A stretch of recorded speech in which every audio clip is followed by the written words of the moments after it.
Good evening, everybody, and welcome along to the Evolution Sim Racing YouTube channel tonight, ahead of the 5th round of our inaugural GT4 Championship in what serves as the halfway point of the season. Ahead of the drivers tonight are the 11 corners around this 3.6 kilometers of asphalt here at the WeatherTech Raceway of Laguna Seca in Monterey County, California, with some very notable sections of racetrack, including the infamous corkscrew section through turns 7 and 8, and some significant elevation changes throughout the lap. As always, I'm joined alongside the brilliant Dara Thacker, who will be joining me shortly to take us through tonight's proceedings as we look forward to our extended format tonight. We have one 15-minute sprint race prior to our 45-minute feature. And as we arrive at the midpoint of the season, I'm sure tonight will be a turning point for a lot of these drivers where positions in the standings will be gained and where they might be lost. Now, this would usually be the point where my lovely co-commentator chirps in with some good trackside information. However, sadly, he is running just slightly late. Should be with us in about 10 minutes' time, as I've been reliably informed by the man himself. But until then, we'll run through the formalities as we are by ourselves. So, as always, great thanks to the sponsors of the series. That's Kame, the Kame group, who support us with many things. The trophies, notably. So, many trophies up for grabs from Kame this season, to the top 5 drivers in each championship, and then all the drivers in the top 5 teams championship as well. So, in excess of 30 on offer here in ESR. So, big thanks to Kame for making that possible. We also have the GP2 group with Hussein Sarakadesla, and the Keenan Eco Energy with Chris Keenan and Medius through Russell Jake. So again, a big thanks to those 3 sponsors. As we said, here is a little showcase at the trophies which we have on offer. A lovely little piece for you to sit wherever you like, really, next to the sim rig in the room, maybe on the mantelpiece in prime position in the living room, if the partner will allow that, of course. Top 5 in each class, and all the drivers in the top 5 winning teams in each class will be shipped the trophy with their name and their finishing position and their class as shown on screen. And so we can look ahead as the drivers enter what is the halfway point of the season. Round 5 of 10 tonight, here at Leguna Seca, with Hockenheim, Portimao, Red Bull Ring, Sebring and Circuit Zolder coming up over the next couple of months. Let's first take a look at the elite standings. Leading the way still, as it was last week, is Mr. William Humphrey for Dennett Racing. He's on 331 points. We saw him lead the race in the opening round at Manicourt last week, and he was only able to convert that P5. Justin Rem missed last week's race, but due to our drop rounds, he still holds on to that P2. Ben Chalcraft in P3. He had an absolutely stellar race toward the end, overtaking Ryan Ottens toward the end of the feature race to secure his first race win of the season and the second race win for the Spontex CDM esports team. I'm wondering if Mr. Chaz Draycott, yes he is, Chaz Draycott with us this evening, having missed the round last week. I wonder if he can complete the hat-trick for the team tonight. Let's wait and see. Ryan Ottens, who lost out that race lead to Ben Chalcraft last week, he finished in P5 and then P2. He's on 271 points, the first of the South African drivers, closely followed by Luke Lucchese, the second and then third of the South African drivers for RDSA esports, and only 4 points separating Lucchese from Mr. Ottens. Tristan de Nobrega, the next Porsche driver for RDSA esports. He again missed last week, and he's had 2 podiums to his name, but yet to get anything higher than a P2 finish. So all eyes on Tristan and Luke tonight to see if, let's see if Luke can improve, and as we always allude to, see if he can get on that top step. And if not, let's see if Tristan can get an improved result for himself. Jimmy Vyman down there in P7, yet another Porsche, got himself on the podium in the opening round, but couldn't see the checkered flag in the second. He sits on 212 points with another big gap down there to Jay Corley. Plenty of action for Jay last week. I believe He snuck up the inside of, tempted to say Jimmy Vyman, or perhaps it was the other way around, on the final lap of the race last week. So a great finish for him, which saw him in a double P7 finish. Sebastian Bonnet for Sim Republic Esports in P9, and then Jeremy Chioka for Cobalt Racing, and I think that's a new livery and potentially even a new team name for Jeremy. So a change there. Let's get our eyes on that livery as he heads around the circuit tonight. Jeremy Olemans and Jeremy Litas, the two Jeremys, just outside the top 10, 4 points, and then what will be 13 points away from the top 10 for Jeremy Litas, also in the Porsche. A very Porsche-heavy championship we have there in the top 12 of the elite standings, with only William Humphrey, the Mercedes, Ben Chalcraft, the Aston Martin, and Jay Corley, the Aston Martin, the outliers there. Next up, the Premier standings. So it's Bas Schliestra who leads the way after a great haul of points last week, P2 and a P1. He actually led the entirety of the field for the majority of that second race last week, and then it all came undone. I believe it was Ryan Ottens who stuck a move up the inside of one of the penultimate corners. That sent Bass wide, and then it just kind of unfolded a little bit, but he had that much of a gap to the driver in second place, which, looking up and down the timing sheets, that was Martin Kenyon this time last week. So it was enough for Bass to hold on to that lead. Mike Murphy is next for DXT Emerald, very close behind, only 3 points separating those two at the top of the standings. And in fact, I believe it was Bass who wasn't leading last week, so we have a new championship leader. Forgive me if I'm wrong there, but I believe it was Mike Murphy who led the standings last week. He finished P10 in the second race, a very poor result by his standards looking at the previous rounds. His second worst result of the season, apart from the opening round at Suzuka. So Mike will be looking to get back on the horse and hopefully convert another race win. Stephen Donnelly in third. He's 78 points off the gap between the top two. So big result needed for him. He missed last week's race, which won't bode well for him sticking with those top two, and especially if he wants to have a think about getting himself that championship title. Martin Kenyon, DXT Cyan, 3 DXT drivers in the top 4 here, and he got himself on the second step of the podium. 256 points for the McLaren driver. Rob Smith of Flatline Racing Red in P5, and Rob Pickle in P6. So we've got the Jeremys sharing the table, and we've got the Robs sharing the table as well. 239 and 231 points respectively for the Brit and the American, with Hussein Sarakadesla down there in P7. 217 points for Huss, and is one of his best results of the season. Apart from that podium on the Hungaroring, his best results have been P5s all around, so a good consistent haul for the Turk last week. Robin Aston in P8, the second of the Suma GP2 drivers, 176 points, so he 41 points behind his team. It was Jonas Larson for Flatline Racing Blue in P9. And then we have Josh Ostick, who's missed a couple of rounds. Well, he's missed one round, and he had the DNF in both races last week, so a disaster for Josh. He sits on 166 points. Dennis Culler and Pierre Borgs, which I believe, is it Borg? How did I pronounce that over the other day? I was thinking about this. Borezg. That was how I was going to go with it. Borezg. So, forgive me, Pierre, if you listen to this and I'm saying it wrong and I was saying it right last week, then let me know, but I'm pretty sure it's Borezg. So, Pierre Borezg for Sim Republic Esports. 2 P4s for him last week, which will bunch him up into the top 12. A good haul and very, very close behind the top 10 for sure. So that could change for him in a matter of seconds, really, or at least a matter of races.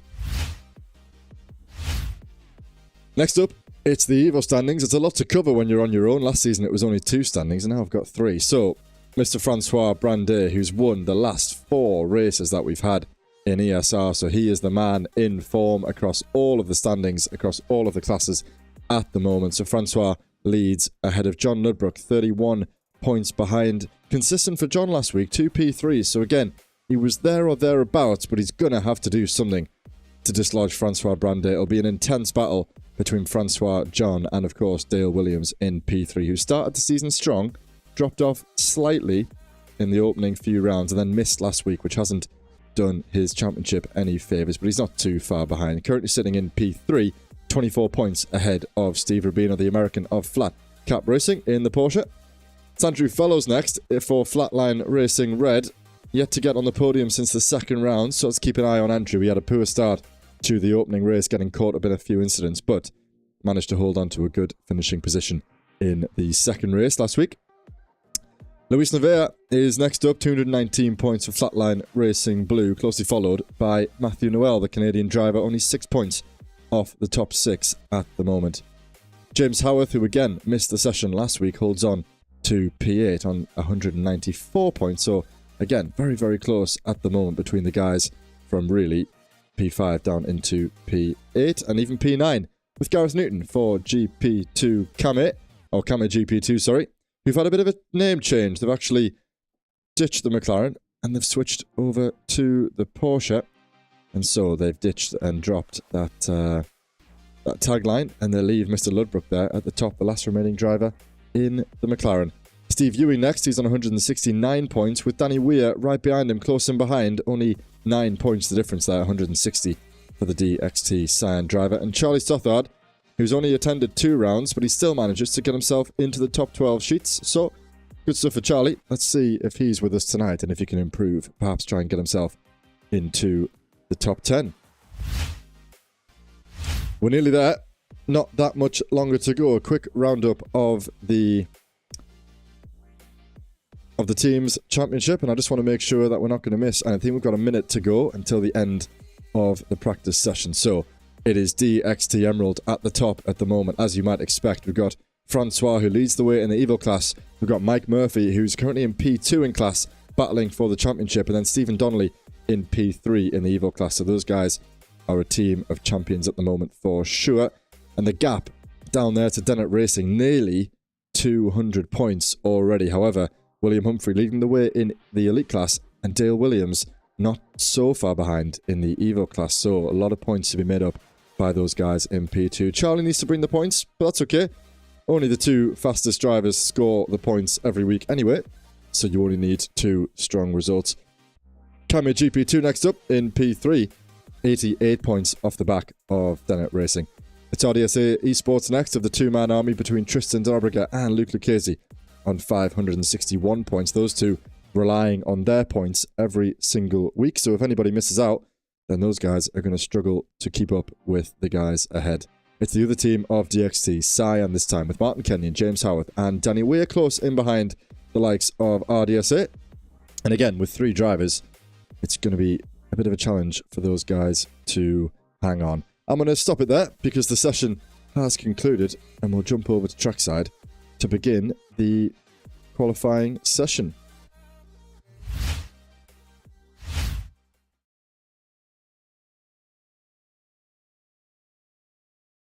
Okie dokie then.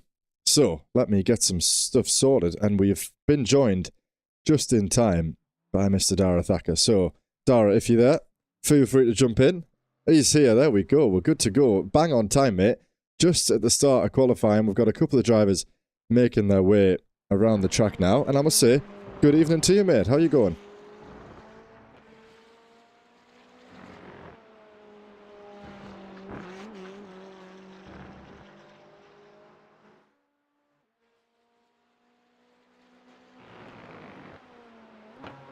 Very good, mate. Sorry about that. The audio wasn't actually coming through there.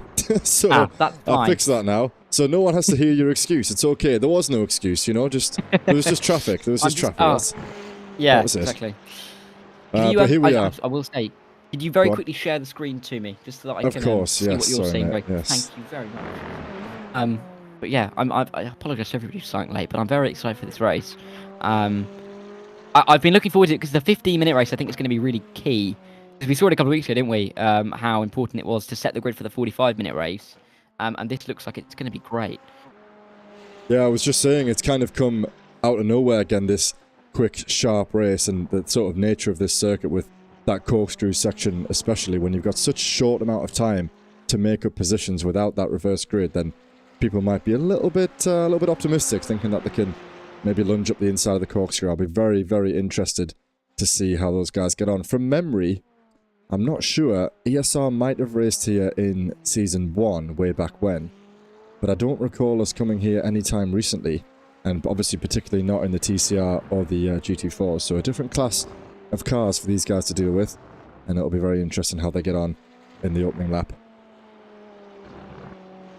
Yeah, and I think qualifying is going to be pretty important because it's not a circuit where there's really much room for error, is there? I mean, you've got down at the Andretti hairpin, you can try and go side by side. If you go wide on the exit of turn 2 with it kind of being double apex, you will find yourself into the dust, really, and really into struggle street. So you're going to find yourself dropping down the order there. When you're at the corkscrew, if there's any kind of side-by-side action, someone's going to be going off the circuit. There is no room for error here. So if you're going to make moves, you have to make them effectively. And I think it's going to be really important to see this qualifying position and to see the opening lap, because drivers will go backwards on the opening lap. There's no doubt about that. It's just trying to pick your way through what could be a little bit of carnage on the opening couple of corners and just to pick your way up the order. Completely right. So let's ride on with who's going to cross the line first. Let me see. It might be Josh Ostick, the man who we are with now. So, Dara, I'm going to leave you, if you don't mind, to run us through this opening lap of Laguna, and I'm going to sort out a few little technical pieces. That's absolutely fine. So we'll see on board now as we come down towards turn number 1 with Josh Ostick. This double apex Andretti hairpin. Get it into that little red curb on the inside. You can see how you drop away from the apex and then come back to it towards the exit of the corner. Got to have a good run towards this tricky left hand to try and carry a lot of momentum as you ride your way underneath this Firestone bridge. This middle sector a little bit more open. The corner's a little bit faster as you just try and keep the lines tight. Don't try and go too far wide, but keep it tight enough to gain those extra couple of hundredths and thousands. Into this tricky left-hand uphill, so slightly off camber for the drivers. You can use a little bit of that incline to stop you from going wide off of the circuit, but then you continue to ride. We're going all the way up towards the corkscrew as you flick your way through this left hand. Very easy to go wide there if you're not too careful, and you rise up the hill. It's a blind crush before you get to the corkscrew. Where is it? Where is it, you're thinking, because I still can't see it. There it is. You can just about see as you get onto the stoppers, dive down the hill through the left and through the right, and then you've only got 3 more corners left to go. You're going all the way downhill back towards the final corner, get the car rotated through the left, back to the left-hand side of the circuit, and then get yourself back to the right-hand side of the circuit for the apex. A little bit wide there from Josh Ostick as he comes to the final corner. One of the tightest corners of the racetrack is this final corner. We could see a lunge or two in the race. Get it out of there smartly, use a little bit of that concrete on the outside, run it to the line. That is going to be a lap here. I don't think that's going to be the fastest lap of all time from Josh Ostick. It's a 28.4, so it's not a million miles away. But looking at the times there as well at the moment, we've got Luke Lucchese and Mike Murphy. Are they tied at the top there, Joe? They are. I was just about to mention that right away. So the two guys there, different classes, of course. The first time by Luke, I'm sure, will be beaten, probably by himself, actually. But yeah, at the moment, oh, there it is. There's William Humphrey crosses the line. But yeah, Luke Lucchese, Mike Murphy setting identical lap times on their opening stint there. And, you know, outside of class as well, credit to Mike Murphy. I mean, what a lap that must have been for him. Yeah, incredible for him to get right up there with that lap time. That is incredible stuff in the Premier class. I mean, also you've got to give credit to the likes of Brand Day in the Evo class to be up in P11. But what a lap time from Mike Murphy that is. As drivers continue to come across the line, Ottens has gone fastest. We're going to see Luke Lucchese come up to the line soon, but I don't know if this is going to be a fast lap from the 224 car. In fact, no, it isn't, and we'll stay in P3 for the time being. But still a little bit of time for these drivers to get lap times in. I think important for a couple of the drivers, particularly in the Premier class, to get themselves up in the front, because there's not going to be any kind of reverse grid to help them out here. Yeah, it's exactly right, mate, and that's the key part. I think sometimes a little bit of a rest, a little bit of a stopper for those guys. If they know in the back of their minds that they've got that reverse grid to sort of save them, and that's something that they can rely on, but not tonight, not in this format. So qualifying crucial. Qualifying always crucial, of course, but tonight particularly. And around a circuit like this, so challenging, the elevation changes, tricky corners, very easy to lose the car under braking around a lot of these corners.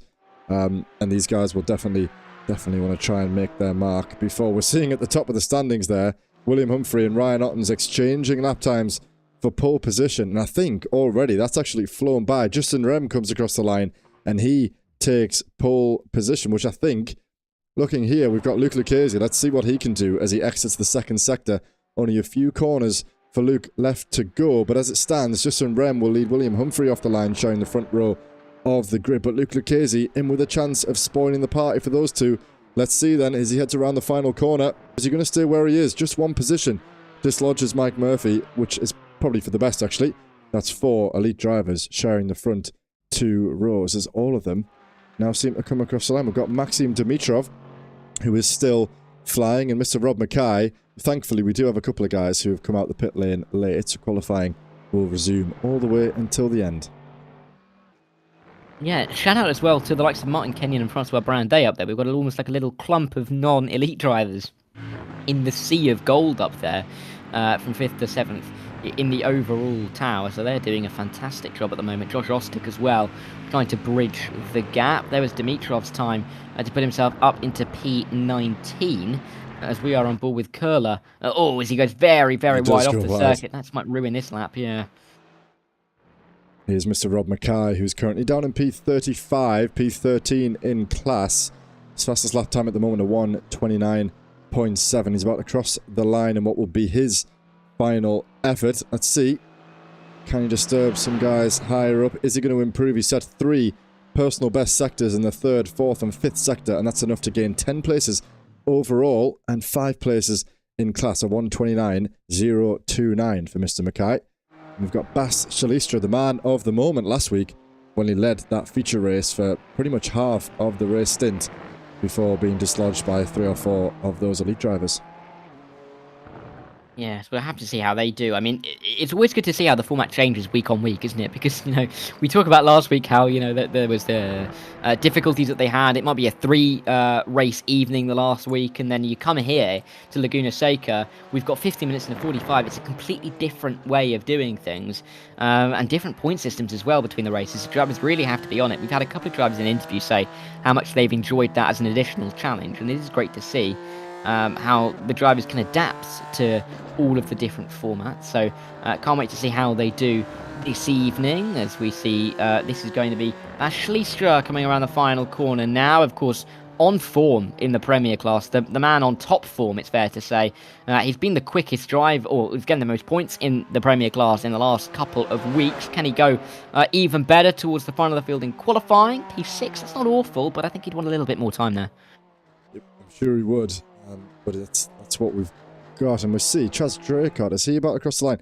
I'm not sure if this is a valid lap here. It says that he's already completed his 3 laps, and he does indeed pull into the pit lane.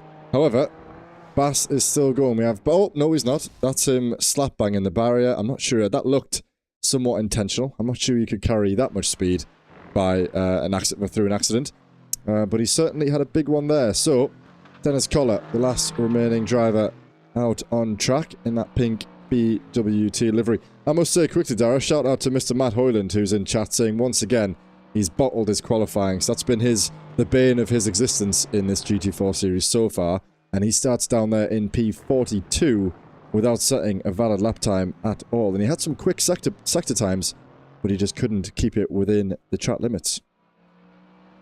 Yeah, he's struggled, Matt Hoyland, so far this season, and it's not great to see, but there's still more chances for him throughout the rest of the year. There's no doubt about that. It would be great to see him near the front of the field. We'll have to see if he can, work his way up a little bit more. We'll have to wait a bit on that. I think the opening couple of laps could see carnage. You're able to pick your way through. Rob Pickle up to the line, P10 at the moment in Premier Class. Will stay in P10 in Premier Class, and time really now ticking away. I don't think there's going to be many more drivers left to set lap times unless Ian can. No, he can't. Oh, straight in the pit lane, sadly. And it will be Rob as well who has stopped. Dennis is still driving, but it will not be another lap time, so he's just getting some more practice under the belt. And yeah, on Mr. Hoyland, we obviously saw him pick up the best part of 10 positions at the race start last week. We covered his getaway from the line, and then unfortunately it all came undone by his own mistake. He went over that final chicane a little bit too heavy, spun the car on the pit straight, and watched all of his hard work undone right in front of his eyes. And then, trying to remember how he finished in the second race. I don't see him on the top 12 standings, so I'm not too sure. But it's been a half season to forget for Hoyland, who's been so consistent for such a long time. As Mr. Collar styles it out and stops, is he going to go back to the pits, or is he going to keep going? He styled out that stop very well. Yes. There are a few drivers trying to do their best here to confuse us where they're going, but it's going to be interesting, I think, over the course of the opening 15 minutes, because with no reverse grid, the drivers know that wherever they finish, they're going to be starting. They're going to be fighting for every position. It's going to be critical. It absolutely is, mate. And here we go. So before we know it, it's time to run through the qualifying order and the grid for the short 15-minute race that we've got here. So Justin Rem, the 297 machine, leads with a lap time of a 1:27.005 ahead of William Humphrey for Dennett Racing, sharing the front row of the grid. Ryan Ottens and Luke Lucchese will share the second row ahead of Mike Murphy and Martin Kenyon, the two Premier drivers, doing very well to get themselves inside the top 6. Francois Brandet, an even better performance. He's a little bit out of, maybe out of class here at the moment, but he's definitely putting in the work, so fair play to Francois. He starts P7 overall without an Evo driver in sight, actually, looking up and down that sheet. Jimmy Vyman shares the 4th row alongside him, with Chaz Draycott and Jeremy Chioka sharing the 5th. Thomas Saborin, Ed May, Josh Ostick, Jan Stitchbury, Ben Chalcraft and Jeremy Orleman's the top 16, with Jay Corley, Stephen Donnelly, Maxime Dimitrov and Sebastian Bonnet the top 20. We roll on through toward Bash Shalistra and Pierre Borg on the 11th row of the grid, with Andrew Fellows and Steve Rubino, P2 and P3 in the Evo class. Can you believe it? So far away from Francois. Jonas Larson and Rob Mackay share the 13th row, with Matthew Noel and Luis Nevea on the 14th. Rob Pickle and Rob Smith sharing the grid once again in P29 and 30, with Gareth Newton, Ashley Brooks, Hussein Sarakadezda, John Ludbrook, Henry Coulin, Bradley Flanagan, James Bostock, Steve Ewing the top 38, Danny Weir P39, Matt Stace P40, and Yanis Aubert having not set a time, with James Peace, Matt Hoyland and Dennis Collar down there in P44. We've got quite a busy grid for the race this evening, and it's going to be Justin Rem who will get us underway very shortly, I'm sure. And thankfully, we've done that in good time. And look at them curling around the corner there at the back. Some guys starting slightly out of position in a little bit of a tricky situation. We have the lights just in time, and it's going to be Justin Rem leading Humphrey and Ottens away off the line. Who's going to get it to start? William Humphrey looked like he had a lightning start there, but I'm not sure if it's going to be enough to, particularly in the second phase, he's slipped right in behind the slipstream, and he's got Ryan Ottens for company, even closer than he is to Justin Rem. William Humphrey up the inside is going to hold on, I think, to the position at the front of the grid, and there all the drivers start making their way through the field. Are we going to have any incidents? There's a few guys who've spun at the back. Yanis Aubert making up positions, Steve Ewing and Rob Mackay making up positions at the front, but at the moment Justin Rem holds on to P1 ahead of William Humphrey, Ryan Ottens, Luke Lucchese and Mike Murphy, the top 5. It almost looked like William Humphrey got a jump start. It was so lightning fast off of the line, but he will stay in P2 for the time being. Of course, Ray and Humphrey, they are fighting really hard in the championship at the moment, so these points could be absolutely crucial as William Humphrey trailing Justin Ray, but he is really pushing him up towards the carousel we go. Let's see, the corkscrew, I should say, as we come down here up towards the crest of the hill. William Humphrey going to have to brake here. The corkscrew really not allowing too many sends, particularly in these wider GT4 cars, and we're going to have to see them go single file. Same can be said for everybody in behind as they dip their way through the corner. A couple of drivers may be off though. Oh, and a few drivers around. That was always going to happen. I was skipping through thinking there's no way the entire pack get through this corkscrew, as we alluded to earlier.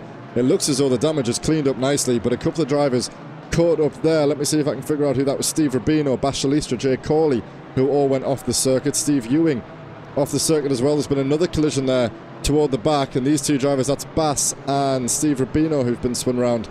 That's at the exit of turn 10 or turn 9. Yeah, so Bass, Rubino, Corley are the ones who got caught up in the corkscrew collision just there. Yeah, not good at all for those guys as they run their way through. This is side by side though, through the Andretti hairpin. Martin Kenyon, Ed May, of course, race winner Ed May this season after his heroics earlier on in the year. He's fighting alongside the Premier class driver in Kenyon, fighting for his positions. He's got Jimmy Vyman to try and come up the inside of him though, and it'll be the outside as they come towards this tight right-hander. But you've also got Chaz Draycott in this battle as well. He's been on the podium as well this season, and this is an absolute melee as they come through this tight left-hander. Chaz Draycott looking for the line, and he's going to be side by side with Jimmy Vyman. He's trying to take advantage. He's going to back off though. And it probably smart because you don't really want to be going side by side through here and going a little bit wide. It's all getting very, very dangerous, isn't it? Yeah, at the moment, this is the closest battle that we have on the circuit. The battle for what will be P7 overall. Someone's just gone off the track ahead, maybe just cut that corner. It might be the green Porsche that's heading off into the distance now. This pack just ever so slightly separating, but we've still got Jimmy Vyman, who's all over the back of Martin Kenyon. Let's take a look at the order in class. It's currently P6 in the elite class, chasing after the pole man in the Premier Class, leading the way, 3.5 seconds down. Sorry, it's not. It's Mike Murphy ahead. It's actually Martin Kenyon, the car ahead, who's P2 currently in the Premier Class. Justin Rems, that's the fastest lap time of the race at 26.7. Still, William Humphrey in the fight, though, 1 second behind him. And looking up and down the grid, couple of gaps starting to appear. Jan Stitchbury has just got past Ben Chalcraft, and that is a battle for P10 in the elite class, and a little bit wide there by Ben. That might allow Jeremy Orlemans to think about a move. He darts to the inside, then the outside, thinks better of it, and stays where he is for the time being. Yeah, and they will continue themselves on through this lap, but you can see how keen some of these drivers are to make these moves. They know they've only got 11 minutes to do so in this race. Big sand inside line. Martin Kenyon having it launched on him there as they make their way in towards the ever-tightening left hand. They come up towards into the corkscrew part of the circuit. Side by side again. This is not where you want to be finding yourself next to a car. Up towards the corkscrew, absolutely not. Is anybody going to back out? They make their way onto the brakes where they're both going to be committed. Kenyon going to be able to lay claim to the corner. Thomas Sabora not able to try and find a line through, but at the moment Kenyon is at the head of a train, a very hefty train, running nearly 10 cars down the field at the moment. Yeah, very impressive seeing one car following so close through such a technical part of, well, any circuit really. I can't think of too many more challenging corners as you sort of approach the crest at the head of turn 7, and then all of a sudden you just plummet downhill. I'd love to feel what that feels like in real life as gravity sucks you down. But very impressive to see so many cars keeping it together. Obviously it didn't work on the opening lap, but that was kind of to be expected. But it's a great train to see them all flying through the corkscrew. There's been an incident for Rob Mackay, who we just left actually, just cut away. That's the pit straight. Coming out the final corner, I wonder if he's been tagged there. Perhaps something on his inside, that's an assumption obviously. But a bit of a strange place to drop the car, I feel like, coming out the final corner.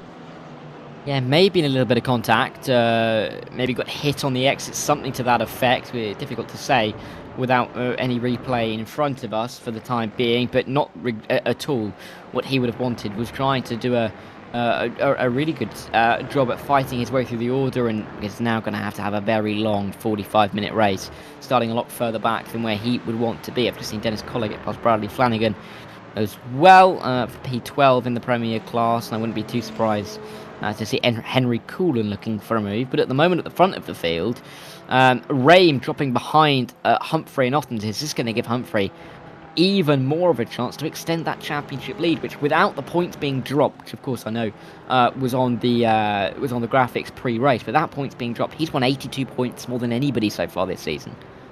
Yeah, I noticed that just in the background. Let's take a look at how that happened. William Humphrey getting past Justin Rem. Let's see, was it a mistake? It might have been a mistake yesterday as Justin goes deep in the corkscrew, cuts the corner. William gives him the room, but in the end, that's how he lost those positions. And Ryan and Will say thank you very much. He will resume and take the lead of the race.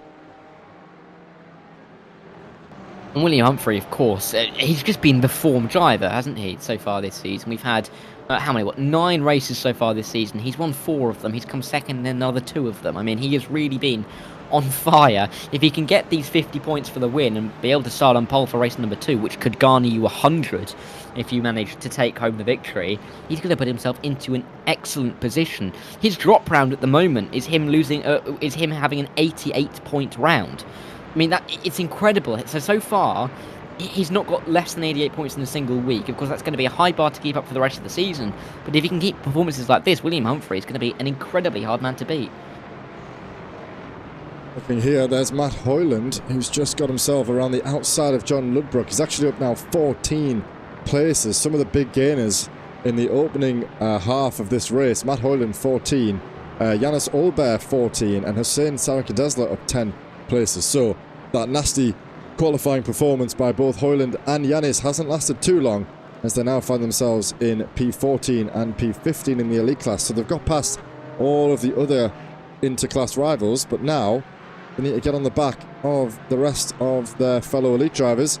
Hoyland still maybe 2 or 3 seconds off the back of Yanis, and we've got now Huss, who's lost a couple of positions there. I'm not sure if that was a slowdown. He's gone from, I think it was 10 positions gained. Now he's only 9 positions gained, so he's definitely just lost out to Jay Corley as these guys cross the line for the 5th time with only 7 minutes remaining.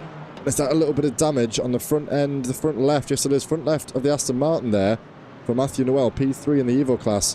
He's picked up some damage at some point. And there's Andrew Fellows. Is he getting out the way, perhaps? Is he going to let Jake Hawley through? No, he's going to battle him at the inside as they head through turn 3. And now, let's see what happens here. This tight pack. That's Matthew Noel around the outside of Andrew Fellows. That's a battle for position. That's Noel up into P2. And Andrew Fellows still there, but he's got Yanis Aubert for company. That's not the kind of driver that you want to have near you. The elite driver carving his way through the field there. And he's now up into P25 overall. Yeah, and Yanis, of course, so good in the GT3s. I remember when I was doing the GT3 commentary, he was the champion, and that was only a couple of seasons ago, and he still is a force to be reckoned with. Of course, only came here for the opening round so far this season. It's just about gets his car to the inside of the corkscrew. He only came to the opening round so far this season and DNF both races, so he's got 6 rounds to try and get as many points as he can, and starting at the back is not going to help him out too much, but as you said, he's a driver you're not going to want to see anywhere around you because of the pace that he really does show. Corley's making a move to the inside just in front in the 289 car. That yellow and green car gets himself to the inside. But I was going to mention this Evo battle very quickly. It's interesting because there are a somewhat lack of Evo drivers.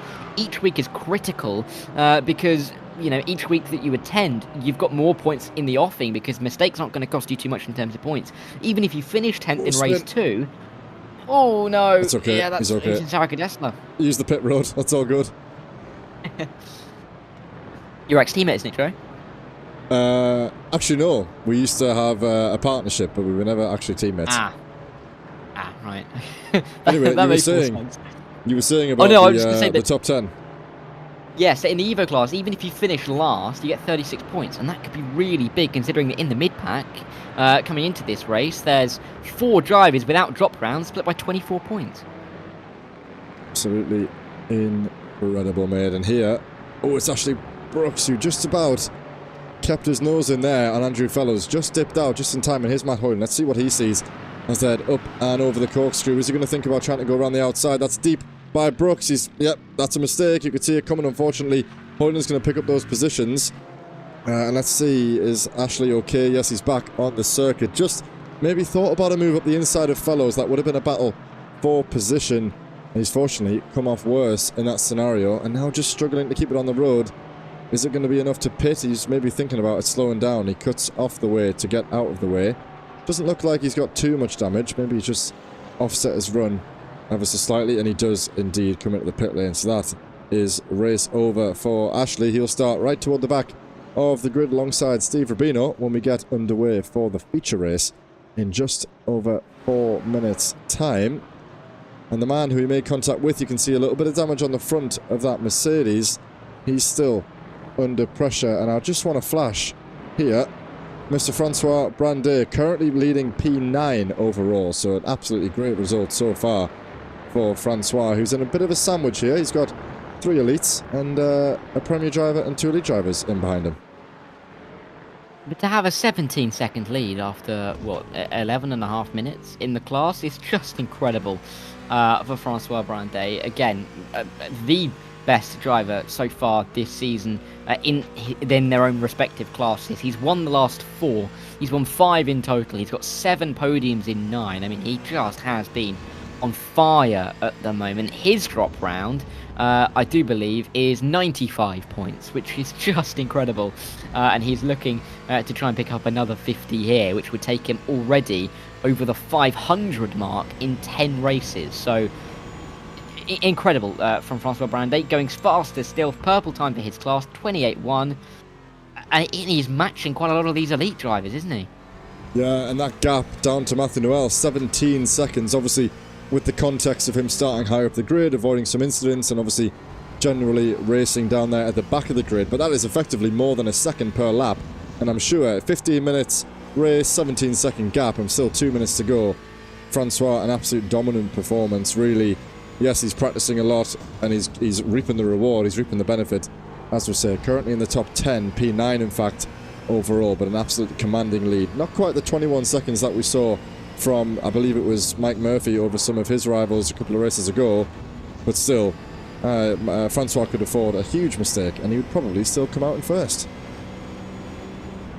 Yeah, I've just done a little bit of maths on Francois as well. I mean, we've only had one race out of the opening 9 that has been able to get you more than 100 points. Oh, sorry, more than 50 points for a win. So in 8 of the races, the maximum amount of points you could win is 50. If you average his points per race this season so far, he has 51. Oh no! James Bostock's round. He's off the circuit. I believe it was Dennis Collar who was in the air. I don't want to name drop in case that's wrong. But yes, contact there for Bostock. I'm not entirely sure where that is actually. It's coming through turn 5 up the hill. I wonder if he's just maybe followed him quite closely through there. Let's see on this replay, do we get a better idea of what happened there? Where is James? James going up the inside, nearly 3 wide. Dennis, is that Dennis? No, yeah, just contact from the car ahead. Let's check again. Let's see, is it Bradley? No, I'm not going to bother.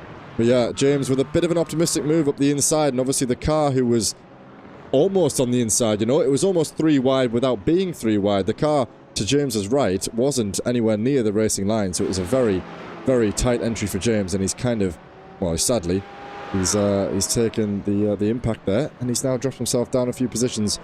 Currently starting P39 for the second race, as we imagine, actually, I would guess this is us crossing onto the final lap of the race, so let's not forget about William Humphrey, and let's see if this is the white flag, or if we're going to have the checkered flag when we cross the line. Yeah, should easily get one more lap. We've got 30. Yeah, we're going to get one more lap here. So William Humphrey.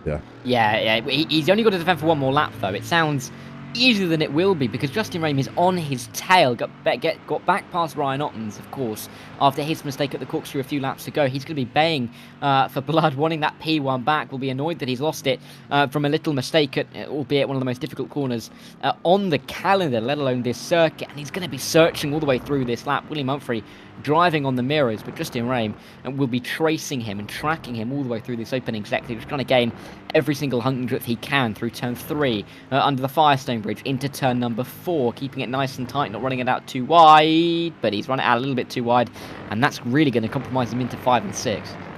Good news for Willis. He's been here many times before, handles the pressure quite well. Obviously, as we know, already this season, he's had 4 race wins in the opening 4 rounds. However, that looks like it could be a good run, a little bit on the tarmac there by William. And Justin Rem could have the run here. Surely not going to be a move for the race leaders ahead up the hill toward turn 7 and 8 into the corkscrew. The inside line is Humphreys. The outside line is Rem, and he's going to turn it into the inside line. Justin Rem does a little bit of contact there. It's still on the inside line, Humphrey. I don't want to predict it too soon. It looks like Justin is actually going to get the move done, and he has. Justin Rem takes the lead of the race, starting on pole position as things stand, and that's a little bit wide by Will. Not pleased with that. A flash of the headlights. An aggressive move, but clean overall. Kept it within the track limits, and that could be a race win. I'm so glad we caught that on the final lap toward the final sector.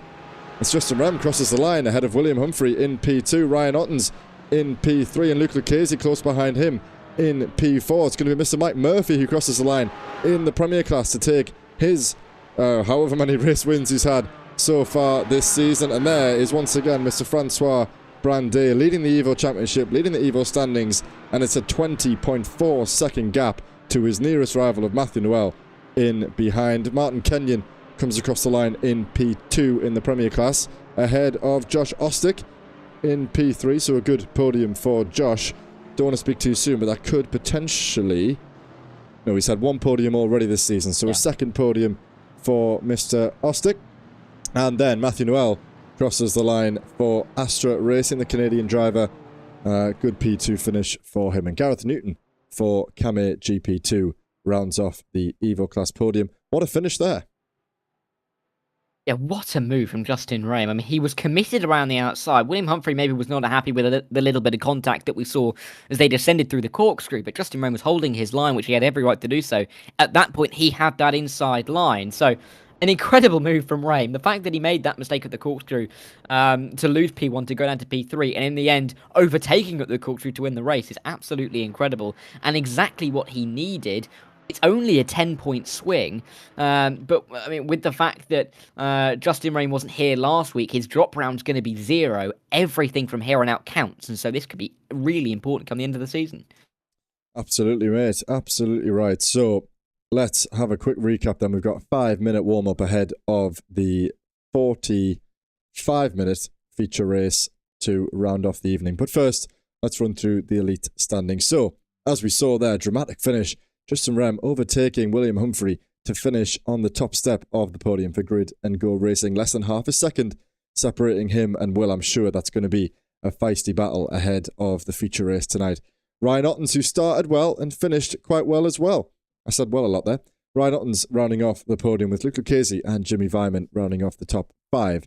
Chaz Draco and Ed May finishing side by side for the Spontex CDM esports team. So a good result and a good haul for those guys. Jan Stitchbury, Jeremy Chioka and Ben Chalcraft rounding off the top 10. So all 3 of the Spontex CDM drivers inside the top 10. Probably their best result as a team, I would hazard a guess, so far this season. Jeremy Olemans, Sebastian Bonnet, the top 12 with Jay Corley and Yanis Allberg getting up from the back toward P14 by the end, with Matt Hoyland finishing in P15, James Peace in P16, and Thomas Saborin sadly not finishing the race 8 laps down.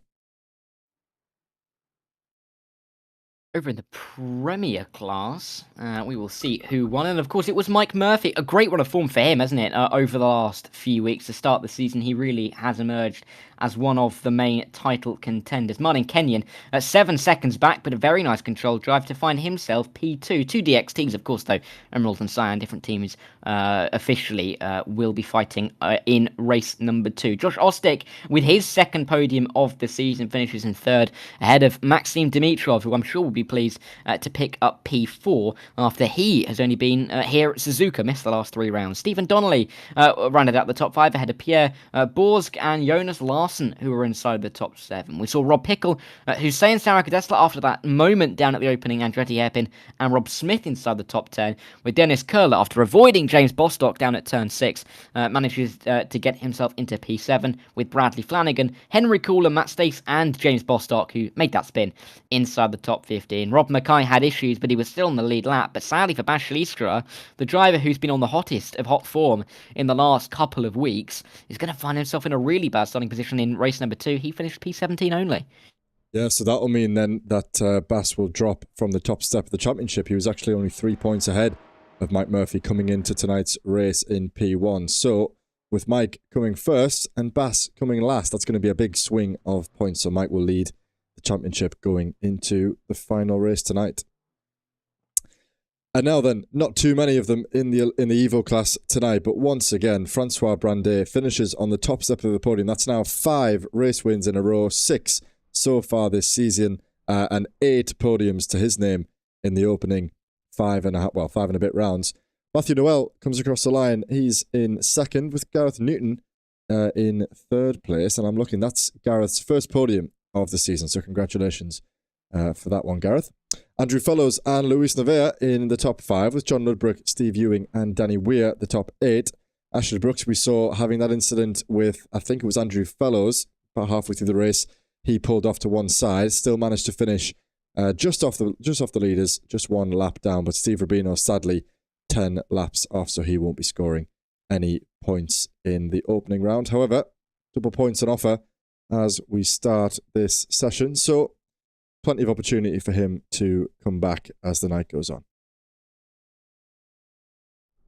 I think race 2 is going to be really intense for quite a few reasons. I think at the front, the Rame-Humphrey battle is going to be interesting because, of course, of what we saw at the end of race 1. Over in the Premier class, there were lots of drivers that were close together. Bas Schliestra has to fight his way back through the field. And in the Evo, really, we're just going to be looking at who can pick up the most points. Keeping yourself out of trouble is going to be the key word in the opening few laps. And getting yourself to you then is going to be crucial as well. The likes of Gareth Newton being up near the front is going to please him. He wasn't here at Manly Core, but first podium of the season for him, of course. Only 2nd top 5 as well. So he'll be looking to build on that. Matthew Noel as well. He's been here every single race, and he's in that gaggle of cars I touched upon being quite close together. He'll be pleased with the P2. I think it's going to be about getting the points on the board here for the Evo class, but really in all three classes there are good storylines. Yeah, there absolutely is, and I'm wondering if these guys are going to kind of chill out a little bit with it being such a long race. They don't need to do too much on the opening lap. Obviously, it's kind of critical to try and gain as many places as you can while the cars are so close together in a sprint format, but in a slightly more of an endurance format, I kind of prevent myself from calling it an endurance race because it's not quite that long. But in a 45-minute race, the guys definitely don't need to do too much too soon to try and get ahead. They can do it in the long run. They can do it in the pit stops. They can do it in many different ways as opposed to a shorter round. And there we have it. The warm-up is complete and will soon be underway with the second round. We'll run through the grid as we can and we'll cover as many of those positions, particularly those starting in the reverse grid positions. That doesn't look correct. It's not reverse grid. It's just as we were. Over to you.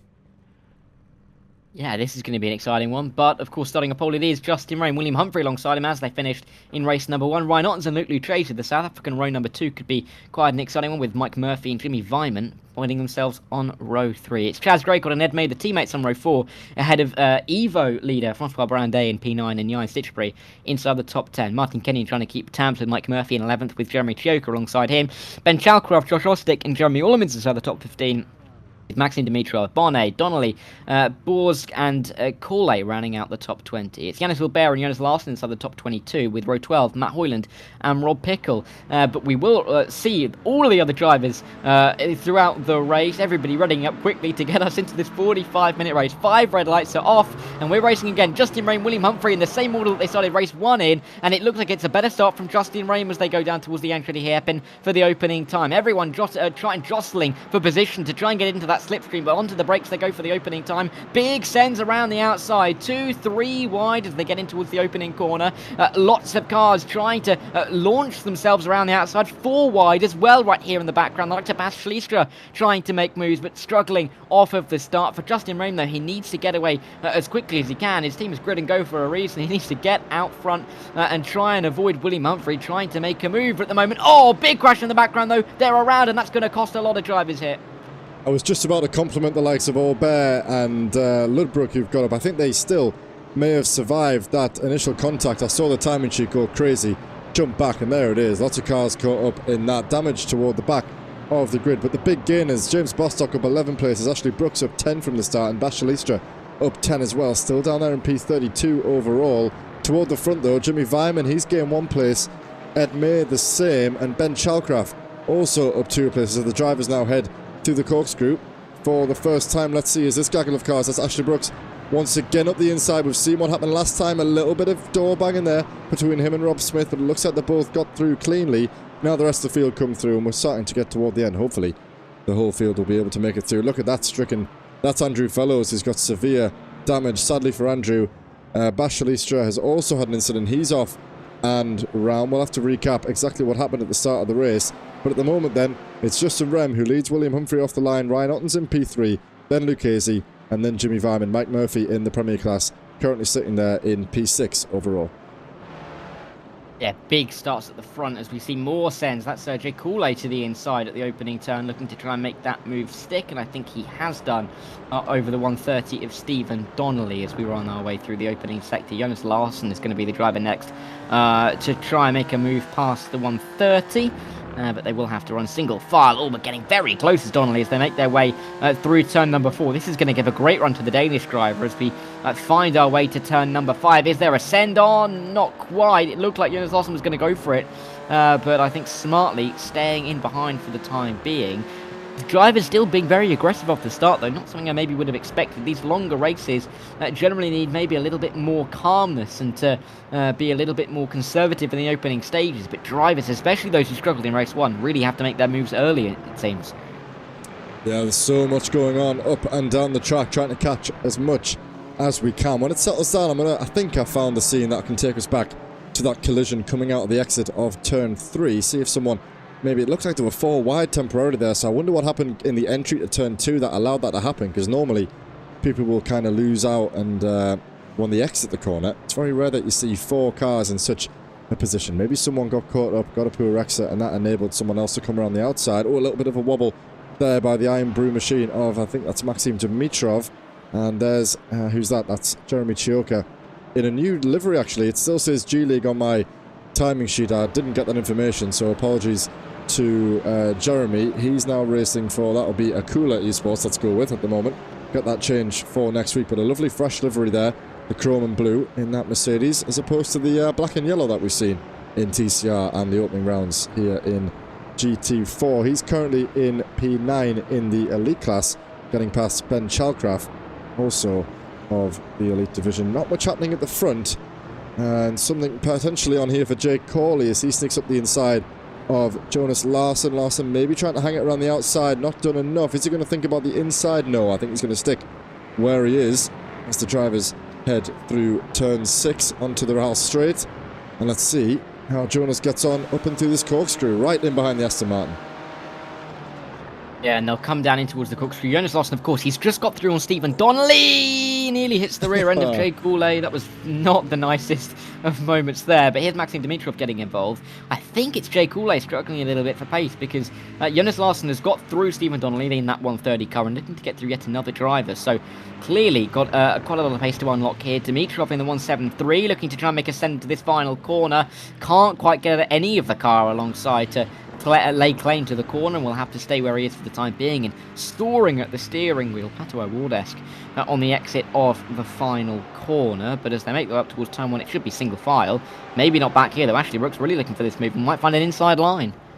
Yeah, we've got a battle for position. Sorry, I've realised the tower is not there. We've got a battle for position in the Evo class. This is for P3, so the podium place on offer, and Ashley Brooks sticks it up the inside at turn 1, and by the exit of turn 2 he's got that position clean ahead of that Steve Ewing. So that's actually, oh, that's wide by the BMW. A little bit of a wobble by both cars there, actually. Collar and Smith both with a little bit of wobble, both in the Mercedes I believe as well. Both of them caught it nicely though, and they keep going in a straight line. We've got Ed May and Jan Stitchbury closely followed by Chaz Draycott. So Jan in a Spontex sandwich at the moment as they head into the corkscrew. Jan thinking about it, he just avoids contact. He came in very, very hot there, but Jan gets to slow down on the brakes. That might allow Chaz Draycott to have a think about making a move around the outside, and they have made contact and are helping there by Chaz just to make Jan's day even worse. And another one by, that's Yannis Aubert, and then another one by, I'm not sure who that was, but a huge impact there. Went from bad to worse for Yayan, who I believe has already reset back to the pit lane. Yes, he has. Jeremy Orlemans into the pits, and Yannis Aubert into the pit lane as well. So a disastrous start in the opening 7 minutes here for some of those elite drivers, and you could almost see it coming just momentarily there. Oh, and look at this though, in towards turn 1. This is really, really dangerous.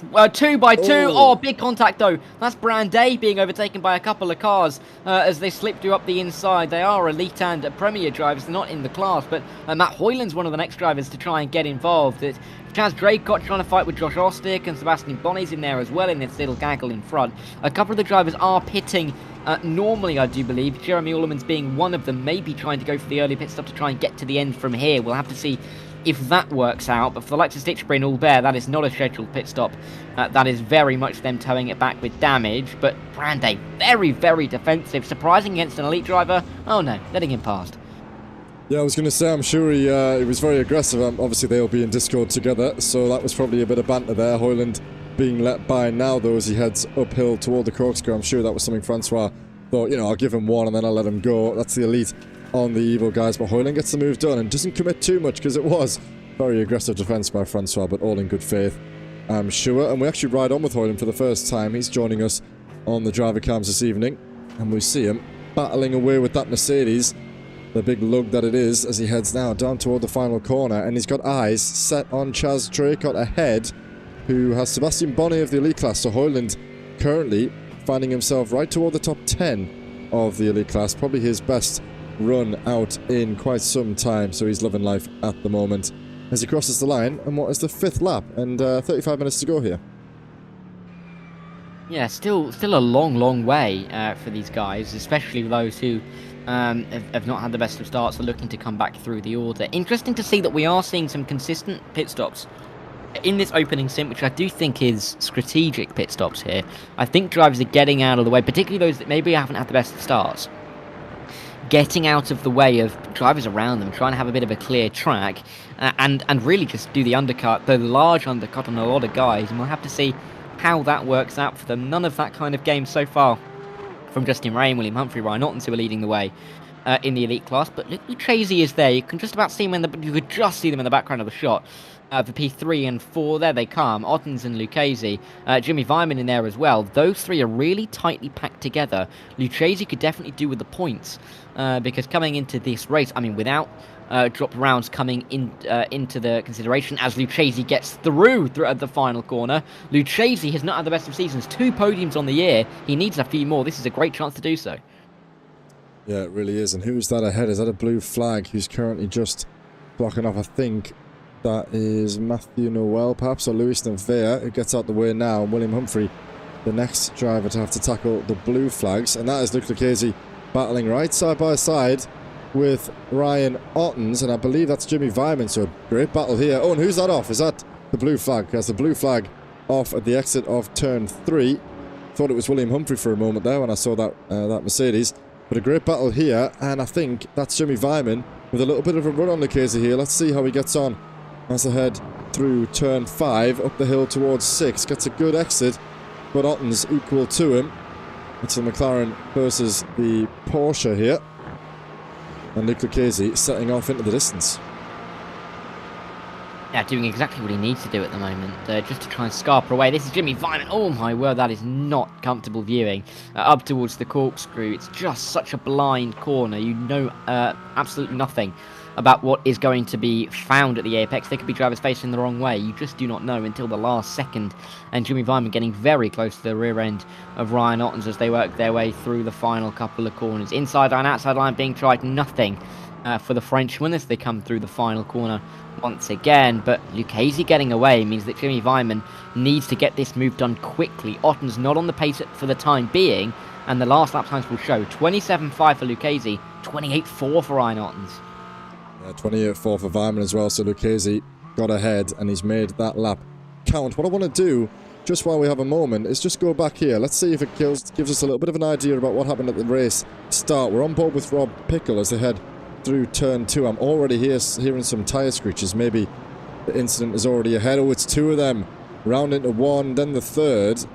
And then the rejoin of the Aston Martin, unfortunately, just causes all sorts of carnage. So it's a little bit of 2 into 1 doesn't work. And then the rolling back across the track has caused a bit more of an impact for a few of those drivers. Not as bad as what it looked at first viewing, but still 4 or 5 drivers getting caught up there. I'm sure that'll be something that the stewards will take a look at as the week goes on. But momentarily back now live, and Justin Rem's got a good gap, 1.2 seconds ahead of William Humphrey, so he hasn't been able to sort of stick with Justin. You know, the sort of angst that we saw there toward the final corner when Justin was able to get by, William hasn't really been able to put him under the same amount of pressure. Still a long way to go though, nowhere near half race distance already. But if Will doesn't be careful, he's going to have Luke Lucchese all over the back of him at the moment. However, the pace of Will and Luke very similar to 27.01 and in 27.07 the best lap times for Humphrey and Lucchese, so nothing giving too much. Lucchese might have been in slightly more traffic, so let's give him a few laps,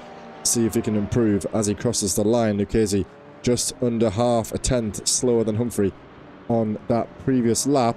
However, Lucchese setting the fastest sector 1 time of the session so far, and he needs to think about the 2 cars behind him. Obviously Vyman giving Ottens something to think about in his mirrors, but if he's not careful, Ottens could be right up in Lucchese's gearbox before he knows it. Not too many gaps up and down the grid. Francois under a little bit of pressure from, that'll be Jay, no, it's not Jay Corley in behind. It's actually Francois putting pressure on Pierre Boresque, as I now think is the correct pronunciation, which will be P4 in the Premier Class, P14 overall. 2 very similar looking liveries there. Sometimes difficult to tell them apart. Yeah, it's difficult, isn't it? I mean, it's nice when the liveries are quite separated from each other. You know, you've got some purples and some blues and some whites, but when they look that similar, it is difficult. 2 Porsches as well. Especially from a distance. Yeah, to pick them out. But hey, they know who each other are. It's 28 and the 106, and they're in different classes, so that helps as well. They know they're not really fighting with each other for points, although they will be fighting for each other. With each other for position. Pierre wants to be up towards the back of Josh Ostick to get towards the podium. Not had the best of seasons so far. Excuse me. Pierre struggling, it's fair to say. Only the 2 top 5s so far, and combine that with another 2 top 10s. And who's that around that? Oh, that's Jeremy Chioka. That could be big in the elite standings. Yeah, it could. I think he got a little bit throttle happy coming out the exit of the final corner, and now he's stuck. Oh, what happened there? And now he's stuck, bless him, and he's going to have to sit there as the entire field drives past him. We're not going to stay with him for too much longer. There's Jay Corley, who has got past Francois Brandet. I'm not sure what happened there, but he didn't really seem like he was on the back as Francois was battling Pierre, and then all of a sudden he got past. Let's take a look at that one. Is it a mistake from Francois, or has he just let him through? Has he got a slowdown? Let's see. Jay's got the run. Francois gets out the way. Defends heavily the inside line. But then I think by the time they reach the braking zone, Francois backs out and lets Jay through, which is probably the best thing to do. And Hoyland gets himself past Martin Kenyon. So a great result so far for Hoyland. Gone from the back of the grid. Started maybe, I don't know, 10 or so positions from P40, and now he's in P11 overall, having gained 12 places in the opening 15 minutes here. Currently P9 in class, so a great result for Hoyland, probably one of the best he's had in some time, and let's fingers crossed that he doesn't make the mistake that he did last week, which will undo all of that hard work. Yeah, and heading for, as it stands, his first top 10 of the season, so this is looking good for Matt Hoyland for the time being, and he's got the pace to get through at least another couple of drivers as well. Ed May's come into the pit lane. That looks like it's planned from him. Another couple of drivers popping in as well. As this is Steve Rubino. This is a big melee, isn't it? Up the hill towards the corkscrew. There's Bash Liska involved here. Steve Rubino is looking for the move. If he can get it around the outside of Danny Weir as they dive down the hill. The McLaren driver with those cyan blue wheel rims having to give way to the yellow car. But Steve Rubino is looking to get himself away. Didn't have the best of opening races. He's had a very good recovery drive. He didn't finish the opening race, so he's had to try and recover to where he is, and up into P4, not disrespectful at all, as Danny Weir comes into the pit lane anyway, and will remove himself from the battle, with Bash Liska really trying to pick his way through the order. Yeah, very smart move there, I think, by Danny. It looks like Steve got an absolutely mega launch out of turn 6, and then before he knew it, he was running right up alongside. Almost looked as though Danny was a bit slower than him. But maybe it was just a great run up the hill, and he thinks better of it. Gets himself in the pit lane to serve that stop. And now he's got himself maybe in some free air to hopefully get the undercut on those guys and come out back ahead of them. Let's keep an eye on that. It was Steve Rubino who pitted. I wonder, is that an early pit stop, or are we about to see a lot of pit lane action, I wonder? Let me see, as we've got... No, we've only got a handful of drivers who've been into the pit lane so far. The likes of Ed May, we've got Chaz who's been in there, Kenyon's been in there, Orlemans, Ewing, Huss, Rob Smith and Andrew Fellows, all the guys who've served their pit stop already. And who's that? Bash Liska, the man in the Premier class, thinking to go about a move. Steve made the move on Danny last lap, and he's letting Bass through just before the entrance to the corkscrew section, and he now gets himself up into P23 overall, P10 in class. James Peace, the lead driver, next one up the road, but that's 10-second gap. So lots of free air for Bass to work with in that BMW at the moment. Yeah, I think he's really got to use this free air to his advantage now. Needs to get as far up the order as he can. Has been really resurgent in the last couple of weeks as we see Rob Pickle get a move done on either a lap car or an Evo driver there. But for Bass, of course, coming into this race off the back of great results in the last 4 races, or in the last 3 races coming into tonight, a win and 2 second places, really resurgent on the back of Mike Murphy, but losing 50 points in the opening round tonight. This could be a round that he ends up dropping, but his current drop round is only 13 points back at Suzuka, so he'd have to retire here for that to come true once again with the double points in race 2. So he needs every single point he can get at the moment, because he's not going to be able to drop this race. Currently picking up 42 points, but Mike Murphy's picking up 100 right now. 2 differing lines there by Ashley and by James as they entered through turn 6. James not actually through there just before they arrived into turn 5. This is a Premier driver that we're on board with, and the Evo driver ahead of him. And Ashley still in P3 as it stands. He's got Gareth Newton 3.5 seconds up the road, and we see Francois not with quite the interval that he had in the opening race, but still with a hefty 9-second gap, nearly 10-second gap to Gareth Newton, which again will be his best result of the season if he can hang on to that. We've got Hoyland in the pit lane, we've got May in the pit lane, Donnelly in the pit lane, so a lot of action starting to happen now. Francois crosses the line at 1:27.8. That's the best lap time of the Evo class as things stand. Bradley Flanagan and Henry Coulin going side by side. No, they aren't. That's just Flanagan entering into the pit lane. Orlemans thinking about a little bit of a move on Ludbrook, but again, he backs out just in time. And toward the front of the grid, the nearest battle that we have at the moment is Josh Ostick, closely behind Ben Chalcraft for P6 in the elites. And I'd be wondering Remember a couple of weeks ago, Dara, when we were going around the Hungaroring, that was what undone William Humphrey's battle against, remind me, was it Ryan Otten's? When we went into the pit lane, Will dropped best part of 5 seconds off the back of the leader, and I wonder if he's going to maybe try and correct that this time. I think he told us in the interview, did he miss his pit box, or he made some mistake coming into the pit lane? Let's hope he doesn't do that again, and he can maybe try and come out and hold on to that 1 second gap. At 1 second, halfway through the race nearly, is a very good effort, and definitely opens the door for him to maybe return the favour to Justin in the closing laps after what he did to him in the opening round earlier. Yeah, I do remember that a couple of weeks ago. Justin ended up picking up those extra 10 points for winning the race, full 100 in the back pocket for Rain. But yeah, William Humphrey's going to have to try and do it somewhere, but Justin Rain just seemed to have the edge over the course of the evening so far. A little bit of trickery in the pit lane could help, but you never really know. With so many cars on the racetrack, and with this being not the longest of tracks either, the lap time being, you know, about that 1 minute 25, 1 minute 30, 128 actually, 129 as we're seeing the times come in, it means that there isn't too much room or clean air on the circuit for yourself to come out into. You may find yourself pitting and coming out into a gaggle of cars, which is just going to impact you negatively. I think we're going to see drivers using their own strategy. They can't really predict what the other's going to do, and if they try and overthink it, maybe try the overcut, the undercut, it won't necessarily work either because of the traffic around this circuit. So it's going to be difficult for William Humphrey, but he just needs to, as you said, nail that pit stop and not let there be any real room for error against Justin Rain.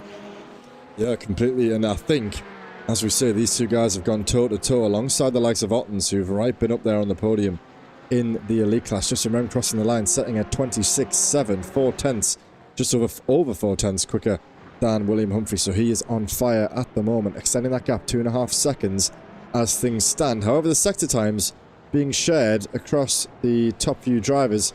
Humphrey seems to be quicker in the opening part of the lap, but Justin quicker in the latter part of the lap. Obviously on the fixed setup in this series, so no difference in terms of cornering capability and straight line capability.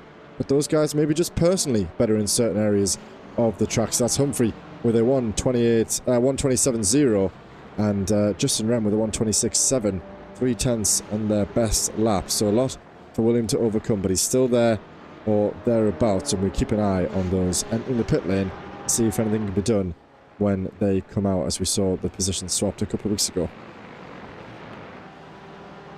We're at this stage of the season as well, where every single point here is going to be important, not just for the overall championship, but for a little bit of confidence running into some difficult rounds. 3 races at Hockenheim next week, Portimao, an unpredictable track the week after, and then the Red Bull Ring. 3 more races there where a lot can happen, a lot can go wrong. At the hairpins, you think turn 3, turn 4, good overtaking spots. We could see a lot happen in those races. Having a nice little boost of confidence could be really critical for these drivers, going into a few tracks which, again, maybe more familiar to the drivers, particularly on more European-centric calendars. So I think it's going to be important to get good momentum flowing for Matt Hoyland. It's just the kind of race that can be able to be to be able to build something from, is what I'm trying to say. And maybe have a good run over the next few rounds where, really difficult start to the season needs that kind of boost. And this is going to be a good opportunity. But holding off a driver behind in the form of I was going to say Dennis Curler, but it's not Dennis Curler. I was misseeing the number. But holding off a few drivers. There we go, thank you, Bass. And Bass is a driver that he'd want to hold off. Really quite a competitive driver. We saw him nearly win the race last week overall. From the Premier class at Manicourt. So I think confidence is going to be the key word coming out of this race, but 22 minutes left. It's still a lot of time for a lot of these positions to change around. Yeah, and thinking about the upcoming rounds, we actually, the GT3 calendar arrives at the Red Bull Ring on Thursday, and I believe that's the only circuit that we share, maybe not in total, but it will be the only round that we have where the drivers in GT4 will have already had some league racing action there when they arrive here in the GT4. So we've got a handful of GT3 drivers who will, put themselves to the paces on Thursday, and then in just a couple of weeks' time, they will arrive there once again, this time in the slightly slower, slightly more complicated GT4 cars. And it'll be interesting to see, do those who race in GT3 get some sort of benefit out of that, or is driving in 2 different classes, does that give you a little bit of false confidence perhaps? Maybe we'll see some guys trying to get a little bit too much out of the machinery compared to what a GT3 car can do, but it'll certainly shake up the order, I'm sure, ever so slightly, given the extra laps that some of these guys will be able to put in. I think on that point, actually, it's probably better for these drivers to have done it in the GT3s first. Of course, if you did it in the GT4s and then moved up to the GT3s, it's almost like you don't know the limit. Of course, in the GT3s, you'll have gone faster. You'll have found an extra a limit that you won't be able to find in the GT4s, but you're going to be able to bring that down much easier than you are to bring it up to a GT3, because you've got into the rhythm of knowing where to brake. If you have to brake a little bit earlier, it's much easier to set than braking a little bit later, the turning point. So I think that will benefit some of the drivers, and we may see that reflected in a couple of weeks' time. But really looking forward to that. Really looking forward to everything around. The tracks are great, the format's great, and we've got great championships all the way through. In each of the categories, and it's good to see that we're seeing a bit of a mix-up here today. We're seeing William Humphrey not necessarily winning. The likes of Josh Rostick, Pierre in P3 doing a good job. They haven't had the best of seasons so far. They're looking to kickstart his season. Same for the likes of Gareth Newton, who's had a good start to tonight as well. So it is good to see that we are keeping it competitive in this championship.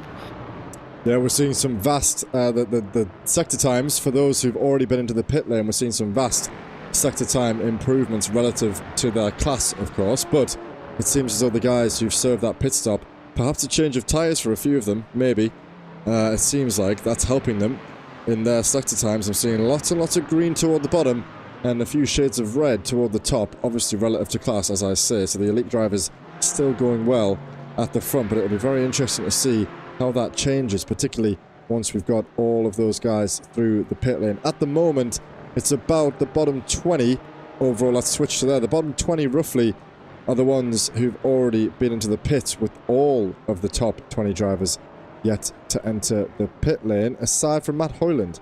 So he's up there in P18 and he's already served his pit lane. So let's see if he can get a bit of an undercut on some of these guys, come out in an improved position. But we still wait for the leaders to enter the pit lane. There's been an incident there for Bradley. Let's see what happened to him just as he comes out of the pit lane. Actually, is that cold tyres for Bradley perhaps? Has he just oversteered on the entry into the corner, got a little bit up on the curb? That might be cold tyres, but that's a very simple mistake to make. Not costly for anybody else, and probably minorly cost for him. Maybe obviously a loss of time, but no damage. So he can get that one round and he can get himself underway again, and he's just done that now. So he spent about 10 seconds off the road, so 10 seconds lost for Bradley on the exit of the pit lane, but at least he hasn't picked up any excess damage. But because of this, there aren't too many drivers that are actually close by. A few guys within a second, but not too much going on apart from the battle that we have here. It's Rob Pickle all over the back of James Peace, but a battle out of class, so nothing really giving there. Josh Ostick enters the pit lane, hands that position over to Francois Brandet, who now enters the top 10 overall, so he is really performing once again tonight. Commanding lead, is he just about? Yes, he is. Look at that already. He is 20 seconds ahead of Ashley Brooks, who's had a great start to this second race, actually. Obviously had a bit of an incident in the opening round, didn't finish in a very strong place, but he's currently riding there up in P2, which could be his best result of the season, but unfortunately he's not in the top 12, so I don't have that in front of me. Yeah, I'll have a quick look for you, but a few drivers are looking for good results tonight. Ashley Brooks' best results so far this season is a P5. So looking for it, no doubt about that, and looking to be in a very good spot as well. No podium for him up to this point, sitting down in P14, but a lot of drivers around him in the championship not turning up this evening. A P2 would take him to, I believe, P10 in the standing, so this would be a big game for him if he was to finish the job. Jay Cooley looking to try and keep himself towards the top 10 in the elite class, has to get past Chaz Draycott, who's just in front of him, but he's got Josh Ostick and Martin Kenyon, the two premier drivers who are jostling behind him. These guys fighting over some good spots in the premier class. They're not going to want to give up their battle, especially if an elite driver who's just in front is going a little bit slower. So this could be an interesting gaggle to watch over the next few minutes, but it also remains to be seen when they pit. We're nearly 2/3 of the way through this race, with only 16.5 minutes to go. And a lot of these guys have to pit, don't they? So the strategy here is going to be interesting. They're going to get a couple of drivers in the pit lane here. But yeah, it's really interesting just to see the interclass battle as well. Yeah, I'm keeping my eyes on the timing tower for when we have the leaders diving into the pit lane, but they have commenced on their 20th lap and yet to go in. So I'll keep an eye on Justin and William at the front. That gap now 2 seconds. So Will not really doing much to overcome the lap times of Justin and Rem, but still staying right there, keeping him company. He'll be keep checking on those relatives, Will, Justin, just to make sure that Will's not improving lap by lap. But I really do want to see. There we have it. Justin Rem is in the pit lane. So let's see. Is William Humphrey going to follow him? No. William stays out, looking to do some damage on this final lap. Let's keep an eye on Justin. Let's see what his stationary times are. Looking up and down the timing sheet, we've got rough stationary times, 12 seconds, all the way up to 16 seconds. The shortest one that I'm seeing is at 12.6. That was done by Rob Pickle. Everybody else in and around the 13, 14, 15 seconds. Justin dropping down a few seconds, still stationary, 11 seconds, counting up.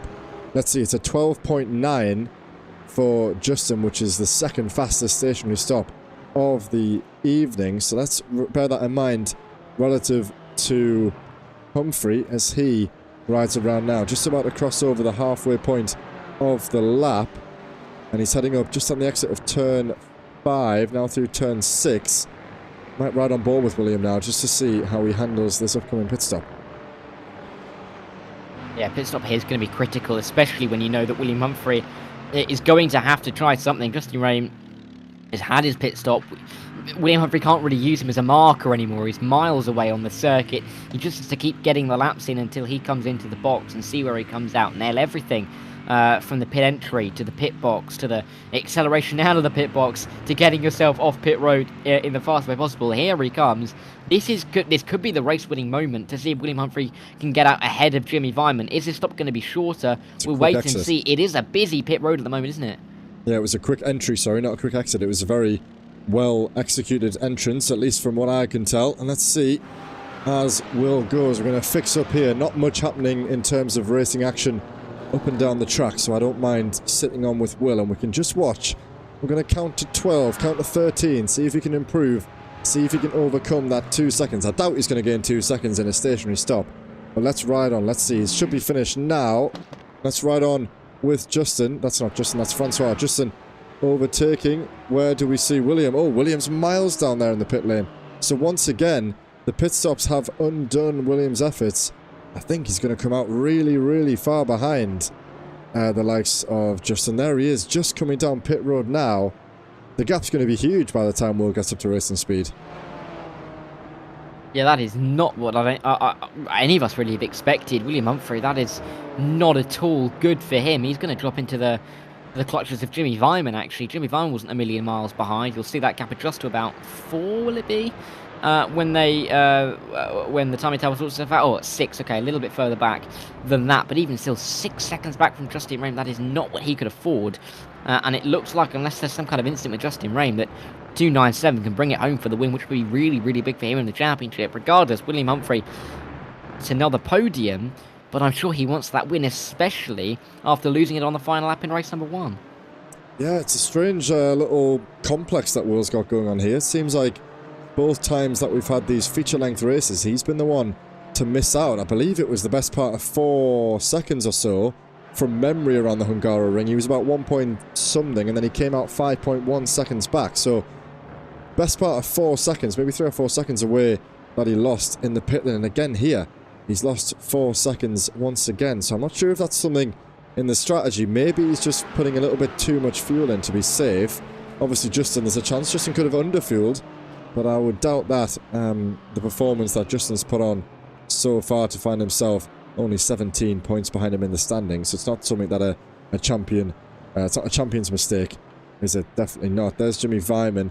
He's coming around the final corner. Ryan Ottens is coming out side by side. This will be an interesting battle to see as we pick up as Ottens exits the pit lane, potentially on cold tyres. I'm not too sure. Not sure if these guys have switched. Over the curb goes Vyman. That upsets his exit a little bit. And I think that'll be Ottens in a safe position for the time being. Comparing their stationary stops, it was actually 6/10 only the difference between the stationary stop time of these two drivers, and actually only 2/10 total time in the pit lane. So very close between these two. And Jimmy's not giving this up. He is still right hot on the heels of Ottens. As we said, if they have changed tyres, then Vyman will definitely have the advantage as he heads, as Otton's tried to get some temperature into those tyres on this outlap. Yeah, this is going to be where Ryan Ottens can really make a bit of a difference as well. Jimmy Vyman looks like he needs or wants to get through as they run their way through the final sector of the racetrack, and wouldn't doubt Jimmy Vyman a P4. He's been in really good form this season. I do have to say that I have done a little bit more maths, as you know that I like to do. Always good. And I've done it so that if we include William Humphrey's drop round, Justin Rome of course wasn't with us at Magny-Cours, so that would be his natural drop round. If it were to finish as it is right now with a win for Justin and a P2 for William Humphrey, the difference would be 2 points in favour of William Humphrey. Though having said that, has Luke Lucchese come out ahead of the 298? I think he may have done. They're coming through, and yeah, that's even bigger now, because all of a sudden it means that with the with the drop round applied, Justin Rome is provisionally the championship leader. Yeah, that's a crazy turn of events there, sadly, for William Humphrey. He's gone from effectively battling for the race lead, and now he's in P3. Still a great result, can't knock it. He's got 8, nearly 9 seconds to Ryan Otten, so without a mistake in the final 10 minutes here, he should secure that P3. But as you say, he might have just handed the championship lead over to Justin Rem as we enter the second half of the season, and that'll be something that Justin will like the look of for sure. He's got a 5-second gap to Lucchese, so once again, if Justin can keep it in a straight line, keep it clean, he'll convert his 3rd race win of the season, what will be his 6th podium, and that'll put him and William right in touching distance of one another as we cross into the second half of the season. Jimmy Vyman still battling for P4 with Ryan Ottens, and Matt Hoyland, we've kind of lost him a little bit. Let's ride on board with Matt just ever so slightly. He's finally battling toward the front of the elite standings, up 14 places this race. Started the night in, I don't know, P40 something, P42, and he's all the way up now into P9 overall. So what a nice racing it's been for Hoyland. Obviously could have started higher if he had a better qualifying, but with that in mind, he's definitely done the best he could, I feel. Yeah, he's done a great job, Matt Hoyland, throughout this race. He may even be able to get past Ben Shalcraft as well, who of course won the last race at Magny-Cours, so he's been on a good little run of form. And Matt Hoyland, his qualifying, really, I mean, he said it in the chat earlier, has not been the best. He has suffered as a result, being caught up in too many incidents with drivers not even in his own class that have really cost him big time. But this could be a stepping stone to build on into something that might resemble at least a top 10 charge in the championship. Definitely has got the pace for it. We've seen that not just in the GT4s but in the GT3s as well. Just needs to be able to translate that here realistically, but his drop round is 0. He can only really go up from here, and every single point he gets from here on out will be added to his points tally. And this is a good sign for Matt Hoyland. The fact that he's been able to come through the field and he's on the back of Ben Shalcraft for a P6 is really good news for him. Yeah, I totally agree. I mean, Matt always puts in the effort. He's just not been that lucky when it comes to sort of small incidents. And obviously, his qualifying, as I said earlier, that has been the bane of his life in GT4 so far. In the interim time, we saw James Bostock. He dropped down a few positions behind James Peace and Stephen Donnelly, excuse me. But James Peace, of course, the elite driver, so James not wanting to get in his way. But I believe he lost out. Did he lose out to Stephen? No, Stephen's 8 seconds up the road. So that was just simply James letting the elite driver through sensibly.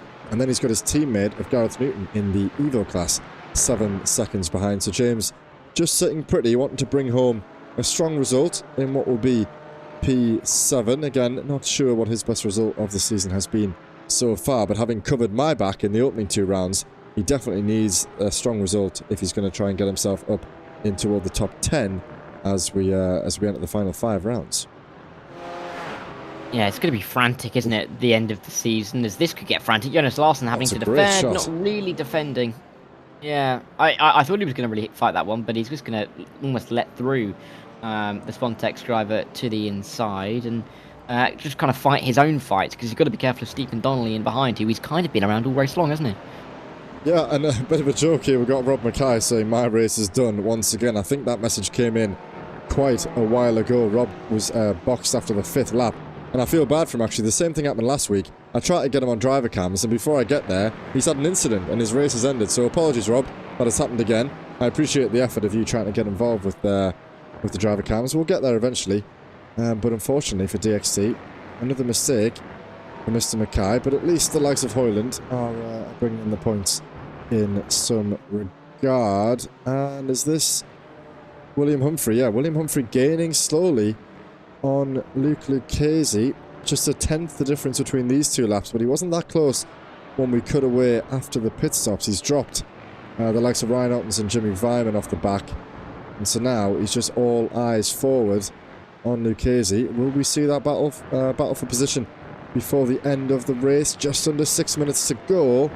It'll have to be a mistake, I think, by Lucchese if Will's going to overcome that margin, but still, with just under a second and a few laps to go, it's definitely on the cards for Will to reclaim that second place.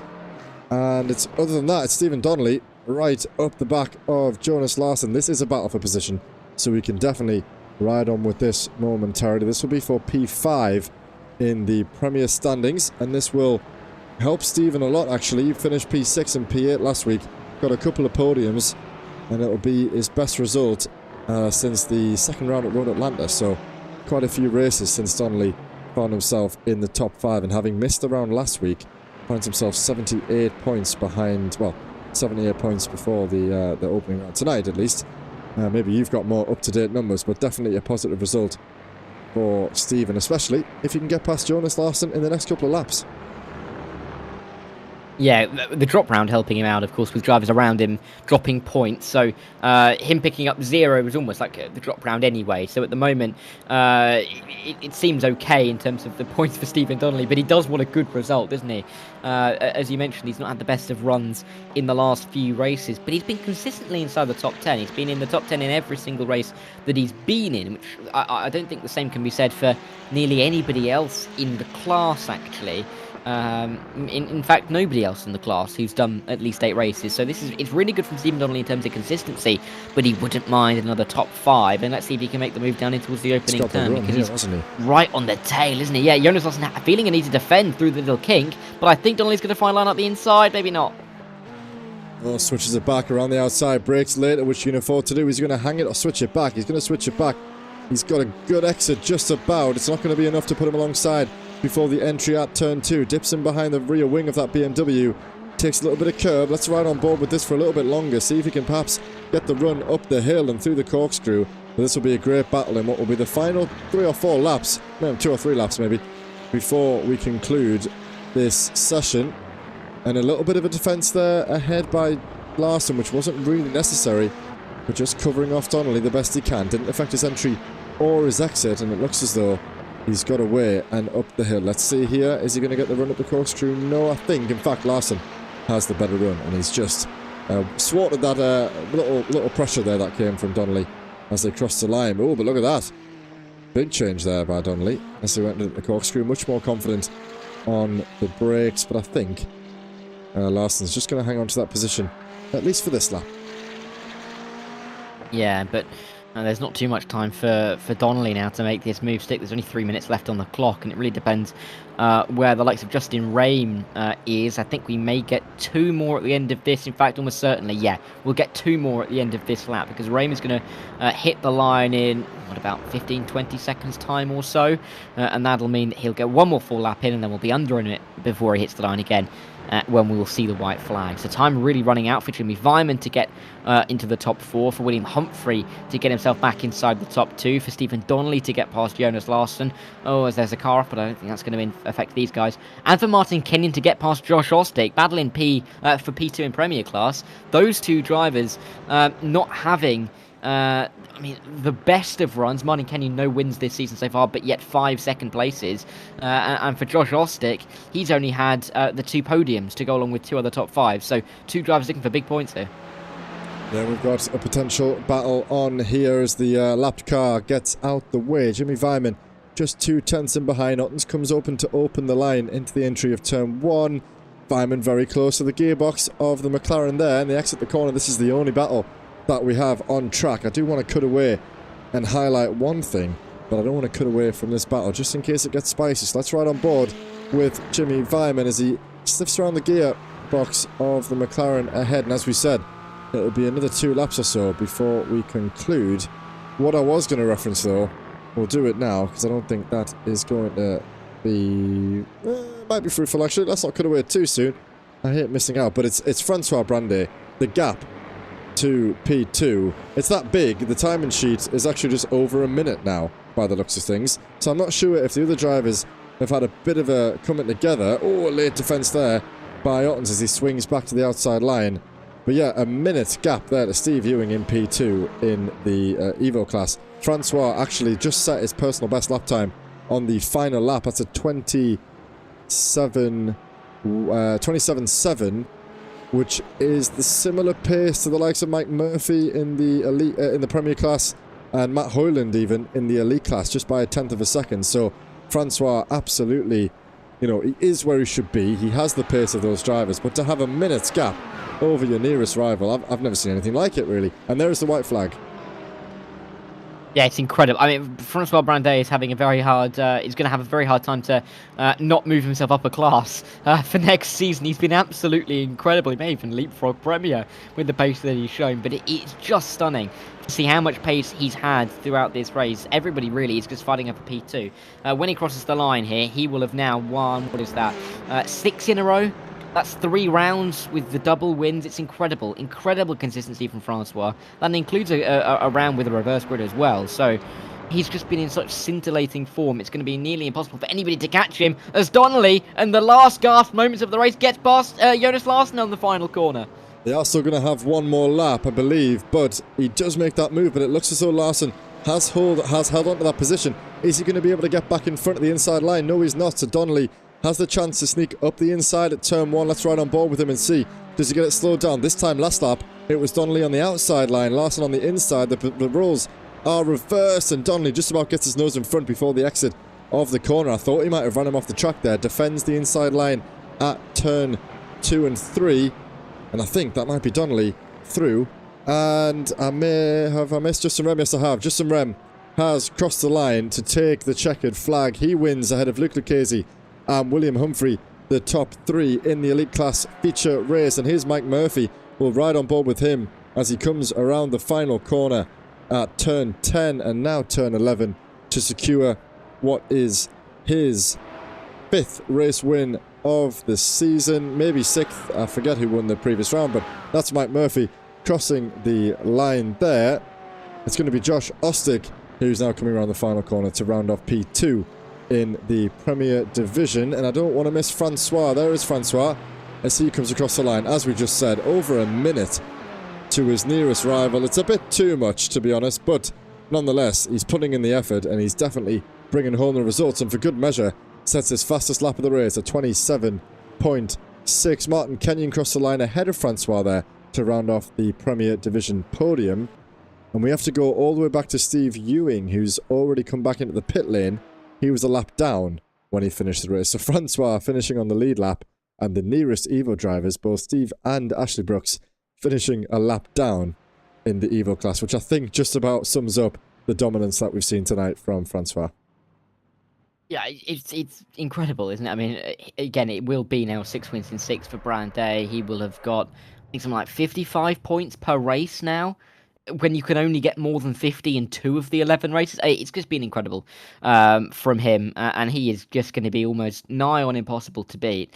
But big results for Luke Lucchese in the elite class. Big result for Josh Ostick as well in the Premier class, and Martin Kenyon as well, trying to keep up with Mike Murphy, for who it was his 6th win of the season, and that'll be his 2nd double win in this format out of 2.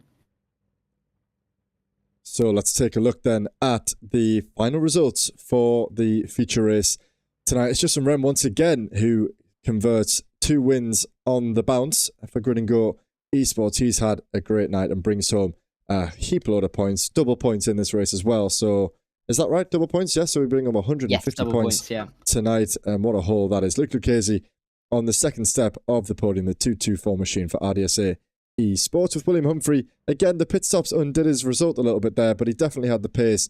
And obviously we saw that that last lap lunge in the sprint race, which Will wasn't best pleased about, but in the end, it's a P2 and a P3 for Will tonight.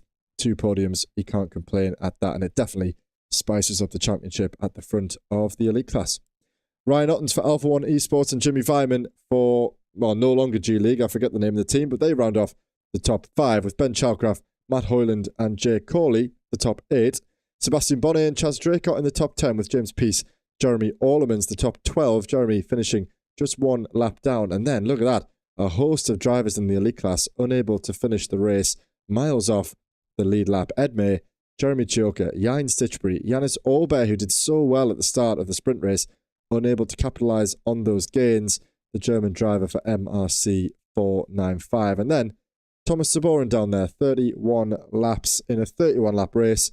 So it was Thomas Saborin out in the opening lap.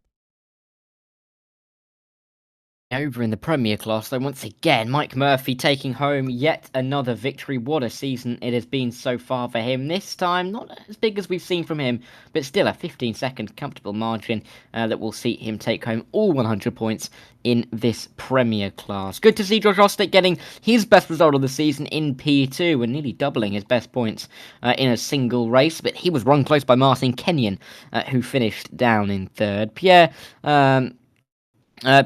Burez finished in 4th, nearly half a minute down, but another good result for him. I believe that ties his best result, or best finish in a race, and doubles the best amount of points he's got in a single race this season. Jonas Larsson, good result for P5. James Bostock, after his spin in the opening round, recovered to P6. I'm sure he'll be pleased with that. Stephen Donnelly was on the lead lap, but we had a host of drivers who were just off. Dennis Curler, Hussein Zaragadesa and Maxim Dimitrov in the top 10 and will pick up those points, along with Rob Pickle and Rob Smith, Henry Coolan and Matt Stace, who will all pick up their points inside the top 14. Sadly for Bas Schliestra, horrible day at the office for him.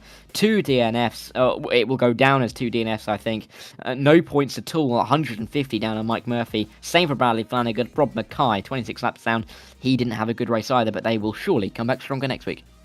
Yeah, it's a disaster, unfortunately, for Bas, but as you say, I'm sure he won't sit on that for too long, and he'll look ahead to... And look at the time and tower there, man.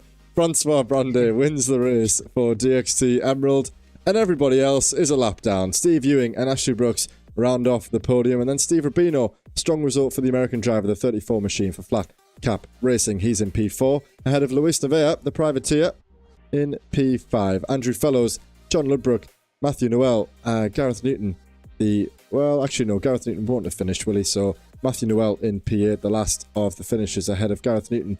And then sadly, Danny Weir not picking up any points. We caught Danny earlier in the race, having some great battles, but unfortunately in that feature, not able to finish. And ironically, looking up and down those flags, everybody there is likely an English speaker. Well, Francois is an English speaker, but not natively. Everybody else is the lone Frenchman there at the top around the Canadians, the Brits, and the Americans. Yeah, I'm not sure. He's not really got too many allies. It's good job there weren't any incidents around him. That's for sure. But I mean, he's just been so good, hasn't he, all season long. That gap in the championship is just going to be monumental. I'll have to try and work it out when we interview some of the guys. Absolutely. Well, we are all ready to go, and it looks as though we've got some guys in there. So I'll leave that over to you, Dara, to bring those guys in, and I will get us prepared as always. We're good to go.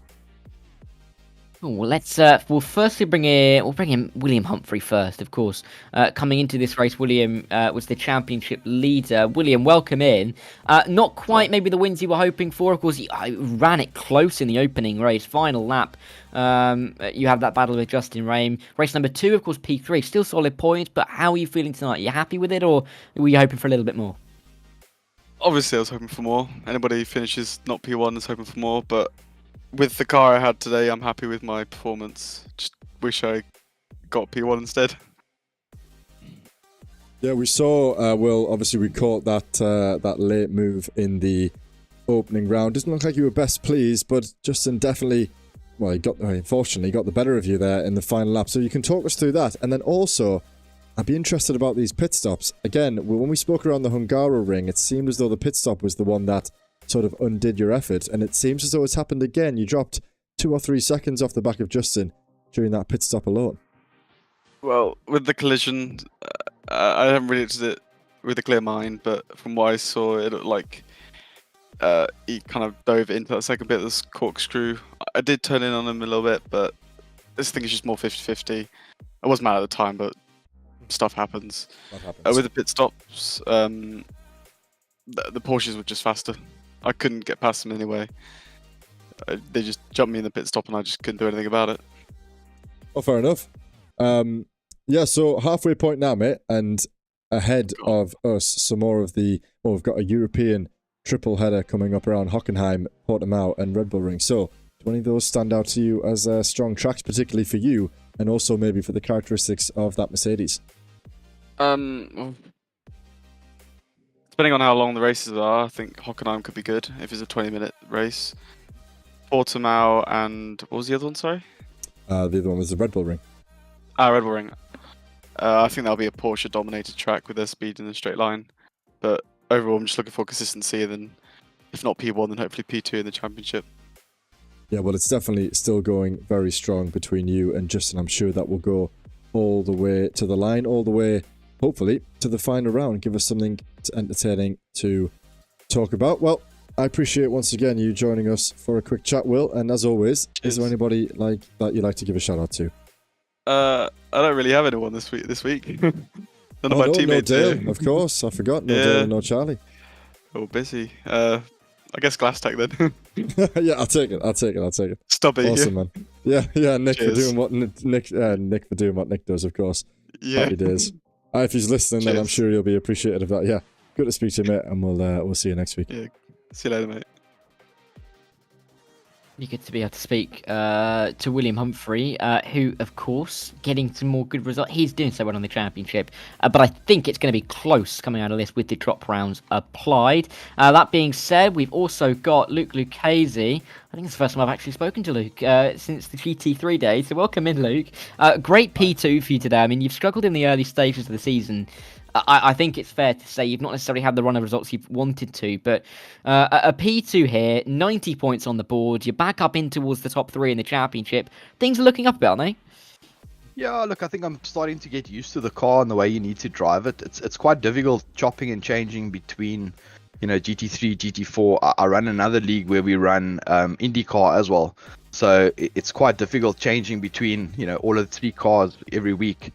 So I'm just trying to sort of lock in what needs to be done to drive this GT4 correctly. It's super easy to overdrive, and I think that's the biggest issue is you start overdriving the car and then the lap times just get slower.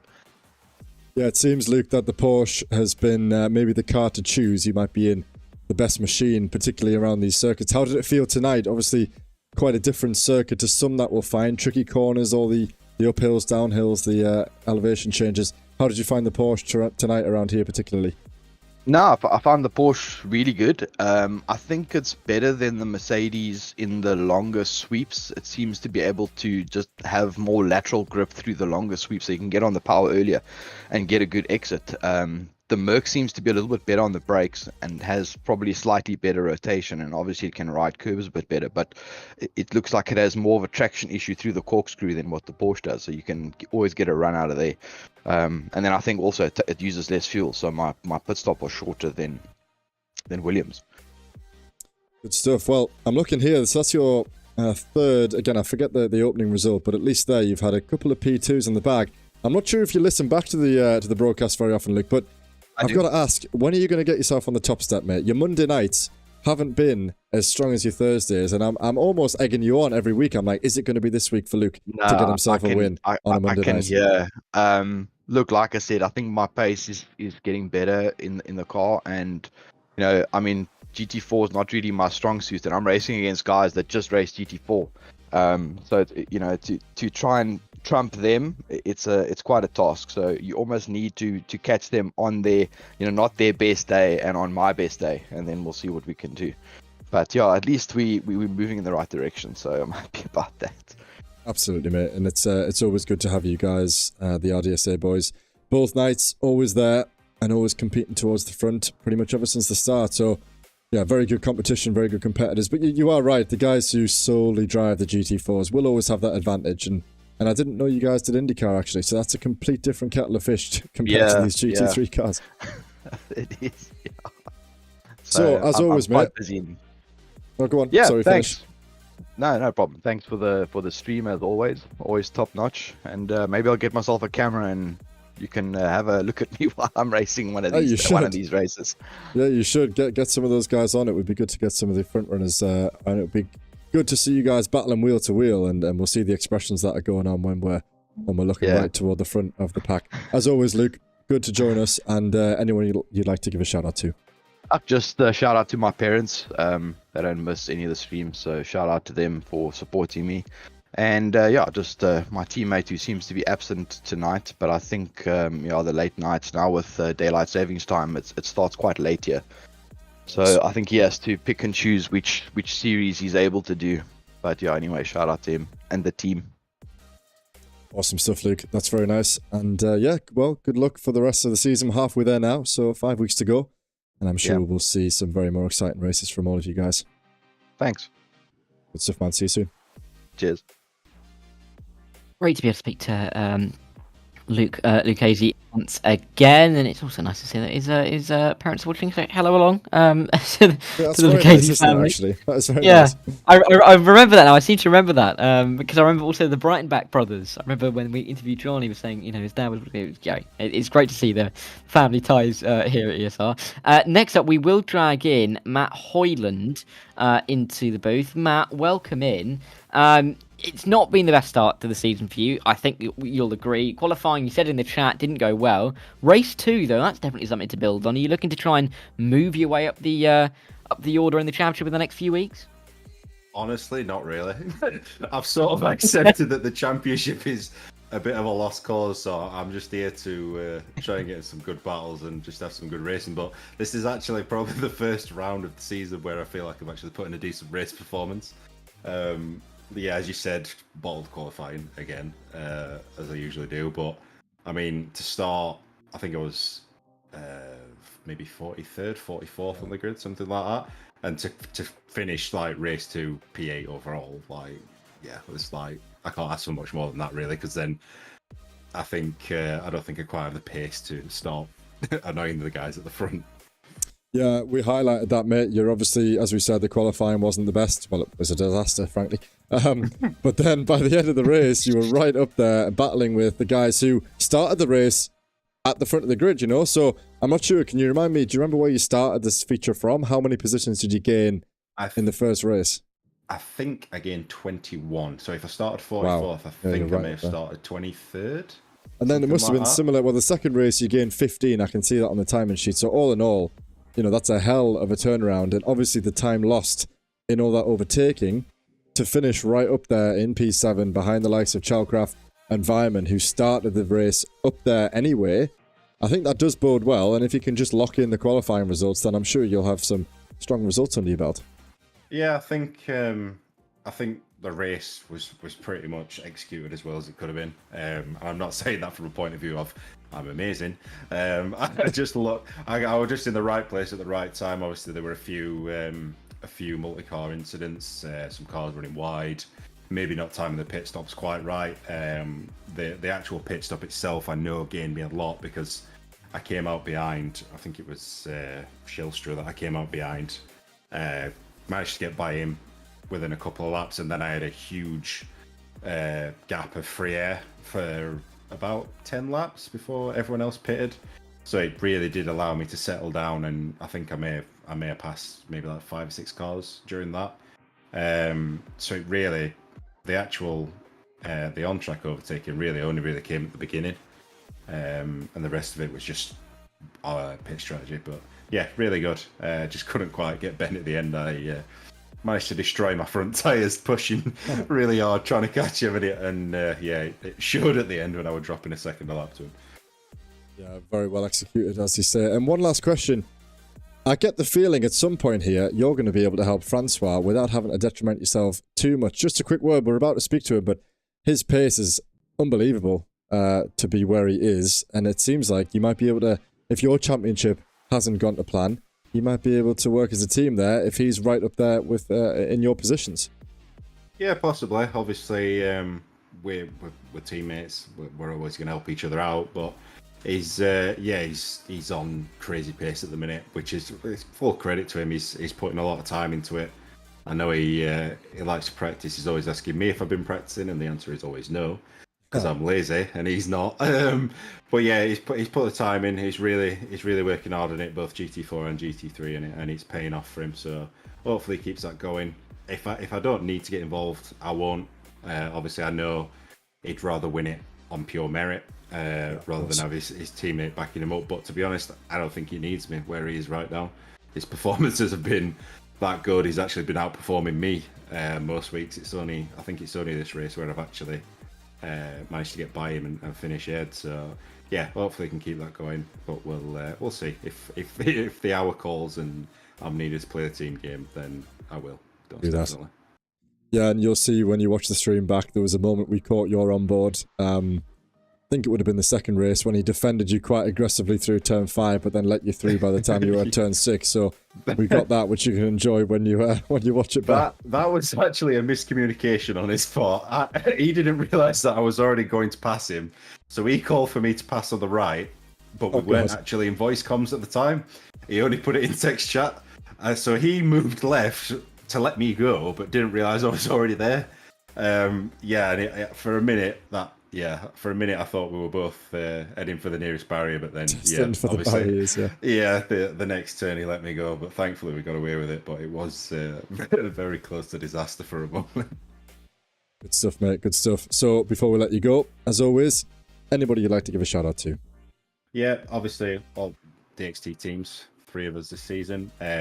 Huge result for Mike as well. Obviously, I know he's not coming for interview, but Mike's been ridiculously consistent in Premier. Also, Martin's putting in good performances. Unlucky for Rob and Danny, both nights to forget, but I don't think I'm missing anyone else. If I am, I apologise. Oh, Stephen as well. Stephen Donnelly, yeah. Well done, Stephen. There we go. Okay, I've mentioned there's everyone. a lot of yous, mate. It's hard to remember them all. I know. Awesome, good stuff, mate. Well, hopefully the results start coming your way soon, and I'm sure we'll speak to you again in the near future. Yeah, thanks again, guys. Awesome, mate. Speak soon. Cheers. Great to be able to speak there to Matt. It's great to get some guy who don't always finish on the page as well, isn't it?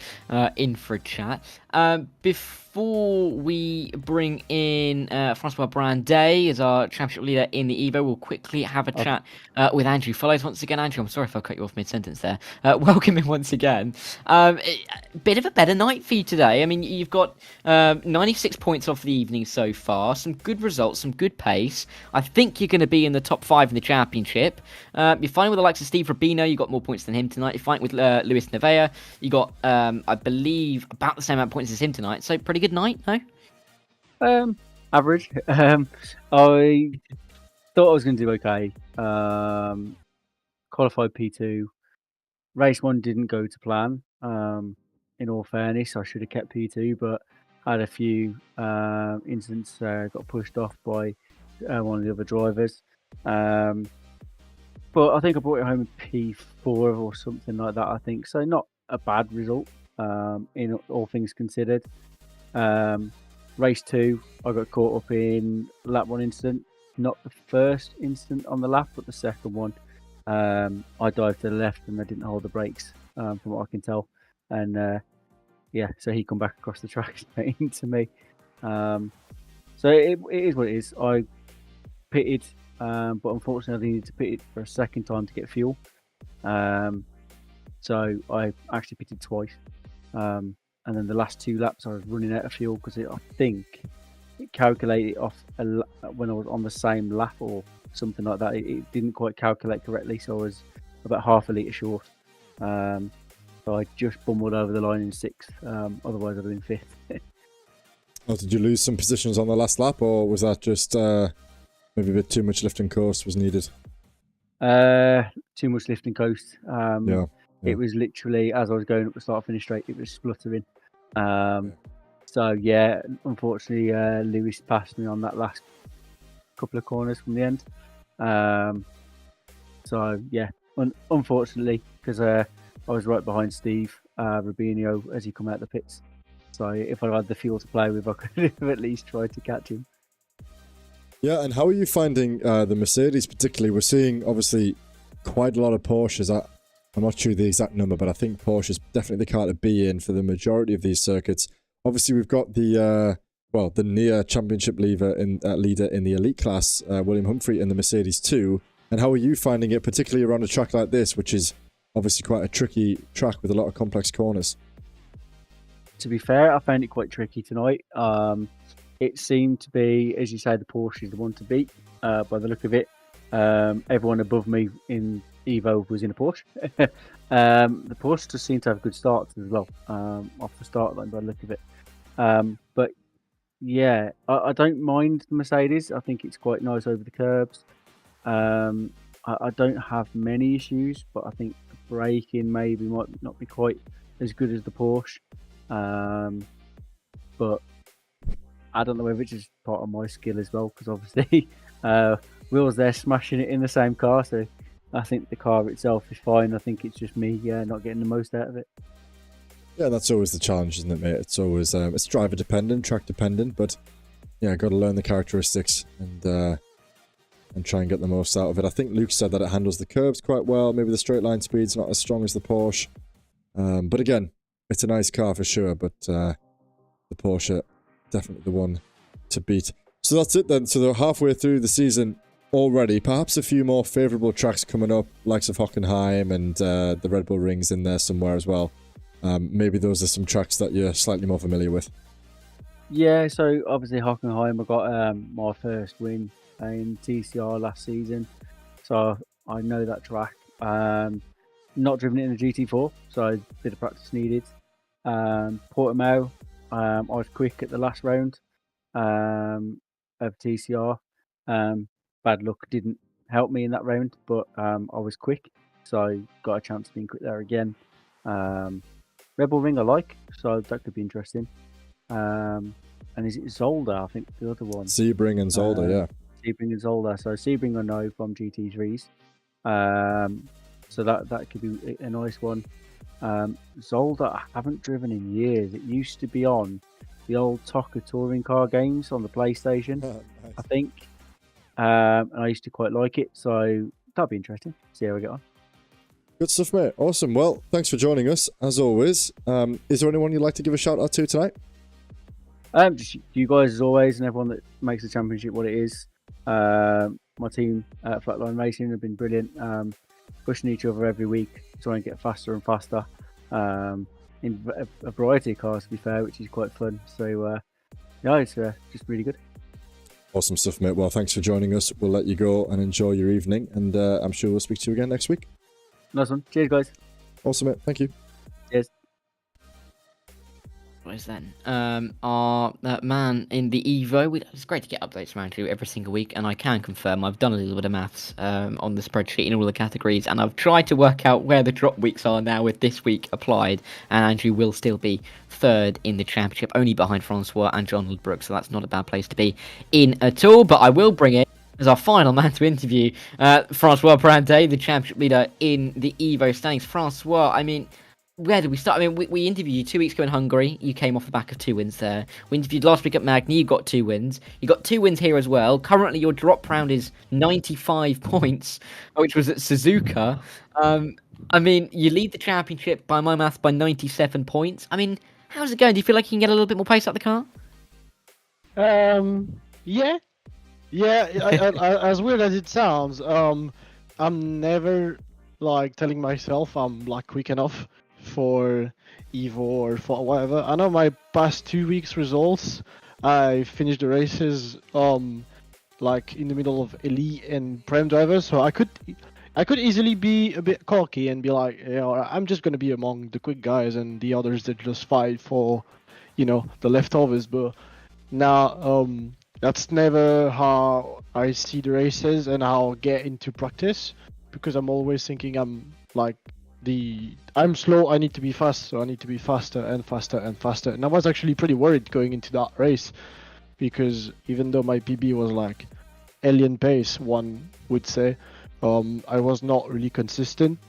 And on the 50-minute race to start the night with, having a poor quali and then having to climb your way back is definitely a pain. So now I'm happy. I'm getting tips from Mike, obviously, and the other quicker guy, Luke. So every week seems to be better and better, but I'm loving it. Well, this clearly is getting better and better, Francois. You'll laugh later on when you watch the stream back. When we reviewed the results summary at the end, every single person in the Evo class was a lap down. So you were that far ahead. There was no times. It was all just +1, +1, +1. And I was going to say you set, I believe, your fastest lap of the night, which was a 27.6 on the last lap of the final race. And that is really, as you said, that is up there with many of the guys in the elite category. So you're definitely improving. And I hope actually you're ready did to say goodbye to the 27.3. Evo class. Oh, in the first race, did you? Nah, in the 7th race, but I got an off track, so it did not count. Ah, that would be why. There you go. Well, that doesn't count. But that is a huge improvement, actually. 27.3 is barely just outside the top 5. So, yeah, I hope you're ready to say goodbye to the Evo class in about a month's time. Yeah, I know there's no way I'm staying in Evo, and I'm not even asking for it, and I don't want it, to be honest. I joined ESR like a season and a half ago, pretty much, and I started an Evo because that was my rating and my skill level was Evo, So I'm just happy at the minute to see that I improved and I got quicker. Obviously, I've changed a few things. I got a proper rig, etc. Even though that's not like the hardware is not making you faster, but it's obviously a bit more comfortable than a broken desk chair. So yeah, I'm having a lot of success. I'm now going to be promoted, and I'll be very, very proud of it because I'll be proud of myself and all of the improvements I've done, all the practice I put in for these races. I know I'm winning a lot, and there's a few people who are like, yeah, it's like, isn't it boring to win by over a minute? But at the same time, yeah, it could be a bit boring because realistically you're not fighting anybody in your class like on track. But I'm having such a good times around the guys from the upper classes that you don't really think about these when you're racing. You're just like, there's a car around me somewhere and I'm fighting that car. And I got involved into a lot of good battles tonight, very clean, a lot of racecraft, a lot of sportsmanship, those but fair. And like, I just hope it will always be like that, to be honest, like no matter what the class I'm in. No, you're completely right, mate. You've made your upgrades to the setup, your upgrades to your pace. I guess the mindset changes, the more you practice, and you're reaping the benefits. So, like we said yesterday in chat, those who put in the work can really find the pace. The guys at the front of the grid, they're maybe about their threshold, but there's definitely room for those guys in the Evo class to find the time, find the improvement, and you've definitely done that. So you reap the rewards, and I'm sure you're on for what will be quite a good championship win. John is still there or thereabouts, obviously not sealed yet, only halfway through, but credit to you, well, for sure. So, as always, another strong week, and thanks for joining us. And before we end, is there anybody you'd like to give a shout out to? A quick shout out to Mike, my teammate, also won both races tonight. Martin had a good finish as well. I need to review what happened in race 2 because apparently there's been a lot of action, we'll say politely, all around the track. But yeah, shout out to Daniel, shout out to that special person watching, shout out to Luke for the tips. And yeah, I'm really loving it that Evo is not as clear in terms of who's where and who will finish where in terms of position. Every week's interesting, and even though I'm in front, I like to watch where everybody finishes because, yeah, a lot of action. I'm loving it. I'm really loving it. Yeah, mate, it sounds like you're having a great time. So that's why we're here at the end of the day. So good on you for making it count. And as long as we're having a good time at the end of the day, that's what we're here for. So thanks for joining us once again, and I'm sure we'll catch up with you next week. Yeah, I'll be there as well. Thanks for the commentary, guys. Of course. Cheers, mate. Good to speak to you. Good night. As well then, our final driver of that. It's great to speak to some of these guys because it's nice to get a bit of an insight into what's going on because it's so difficult to keep track of everything that's going on the grid at once. it's nice to hear what they're thinking during the race. I will very quickly say that whilst we were talking to those guys, I did work out some of those drop rounds, and if my maths is correct, I do think Justin Rame has an 8-point lead against William Humphrey in the championship after this race with the dropped rounds, albeit if William Humphrey's drop week at the moment has got 83 points in, so he's got a little bit to fall back on. Justin Rame has nothing because he wasn't here last week. That's some very, very good stuff, and it seems like we're going to have a run all the way to the line. As I said to Will, it seems like for the next 5 weeks, these guys are probably going to go toe-to-toe. Can Lucchese, can the likes of Vyman, Lucchese, Ottens, can they upset the party? Can they get themselves on the top step? Or is it going to be Justin and Will sharing those two positions for the rest of the season? We'll have to wait and find out, won't we? Yeah, I'm looking forward to it. And then next week at Hockenheim, those 3 20-minute races with the reverse grids coming into play are going to be frantic. They're going to be quite exciting. It's where we've seen some of the big names drop off the most. It's where Justin Rame finished outside the top 10 at Road Atlanta. William Humphrey did the same as well. I mean, in the Premier class, we saw Mike Murphy only win one of the 3. We saw the likes of Stephen Donnelly get a win. And then in Evo, it's the only 2 races, or 2 of the 3 races at Road Atlanta, the only 2 races where Brande hasn't been on the podium. So it could mix things up. I'm looking forward to it. Can't wait. Very, very good, mate. Another night, another successful evening, and then we'll go ahead and wrap up. So we now reached the halfway point. 5 weeks done.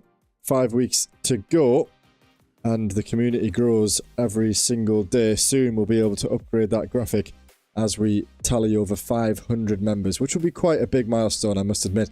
I believe we're like 492 maybe at the moment, so we're definitely getting there. And yeah, if anyone wants to get involved, like I say, 5 weeks away now before the end of all of our championships. And yeah, as Evolution Sim Racing always does, I'm sure we'll evolve by the time we reach the start of December, and we might have some fresh things to get involved with. At the moment though, it's GT4s on Mondays with me and Dara, and GT3s on Thursday over at Apex Racing TV. 7:30 kickoff for the drivers in the practice, roughly 8 PM for both of the broadcasts to join at the start of qualifying. Multi-class races available on Sundays for any driver who wishes to join. You can scan the QR code on screen now. That will take you to the Discord server. You can sign up using the sign up form in the Arrivals channel and get involved. As we say, a great community, friendly, helpful, like-minded sim racers, and a lot of those guys who you spoke to tonight, I think, are quite a good advert for the league. All very friendly guys, and they all do good battles on the track. Sometimes it gets a little bit overheated, but that's what racing's all about. So as I say, approaching 500 members now. If anyone is listening and they don't race with us, maybe you could be the 500th member. Why not? Scan the QR code and join us now ahead of what will be Season 7 and Season 3 of our Monday division. And let's keep an eye out for any changes and any new series that ESR might have in the pipeline. For now, though, I've been Joseph Glass. This has been Dara Thacker, and we'll join you all next week when the drivers arrive at Hockenheim for the 6th round of the Evolution Sim Racing GT4 Championship. Good evening, everyone, and we'll see you next week.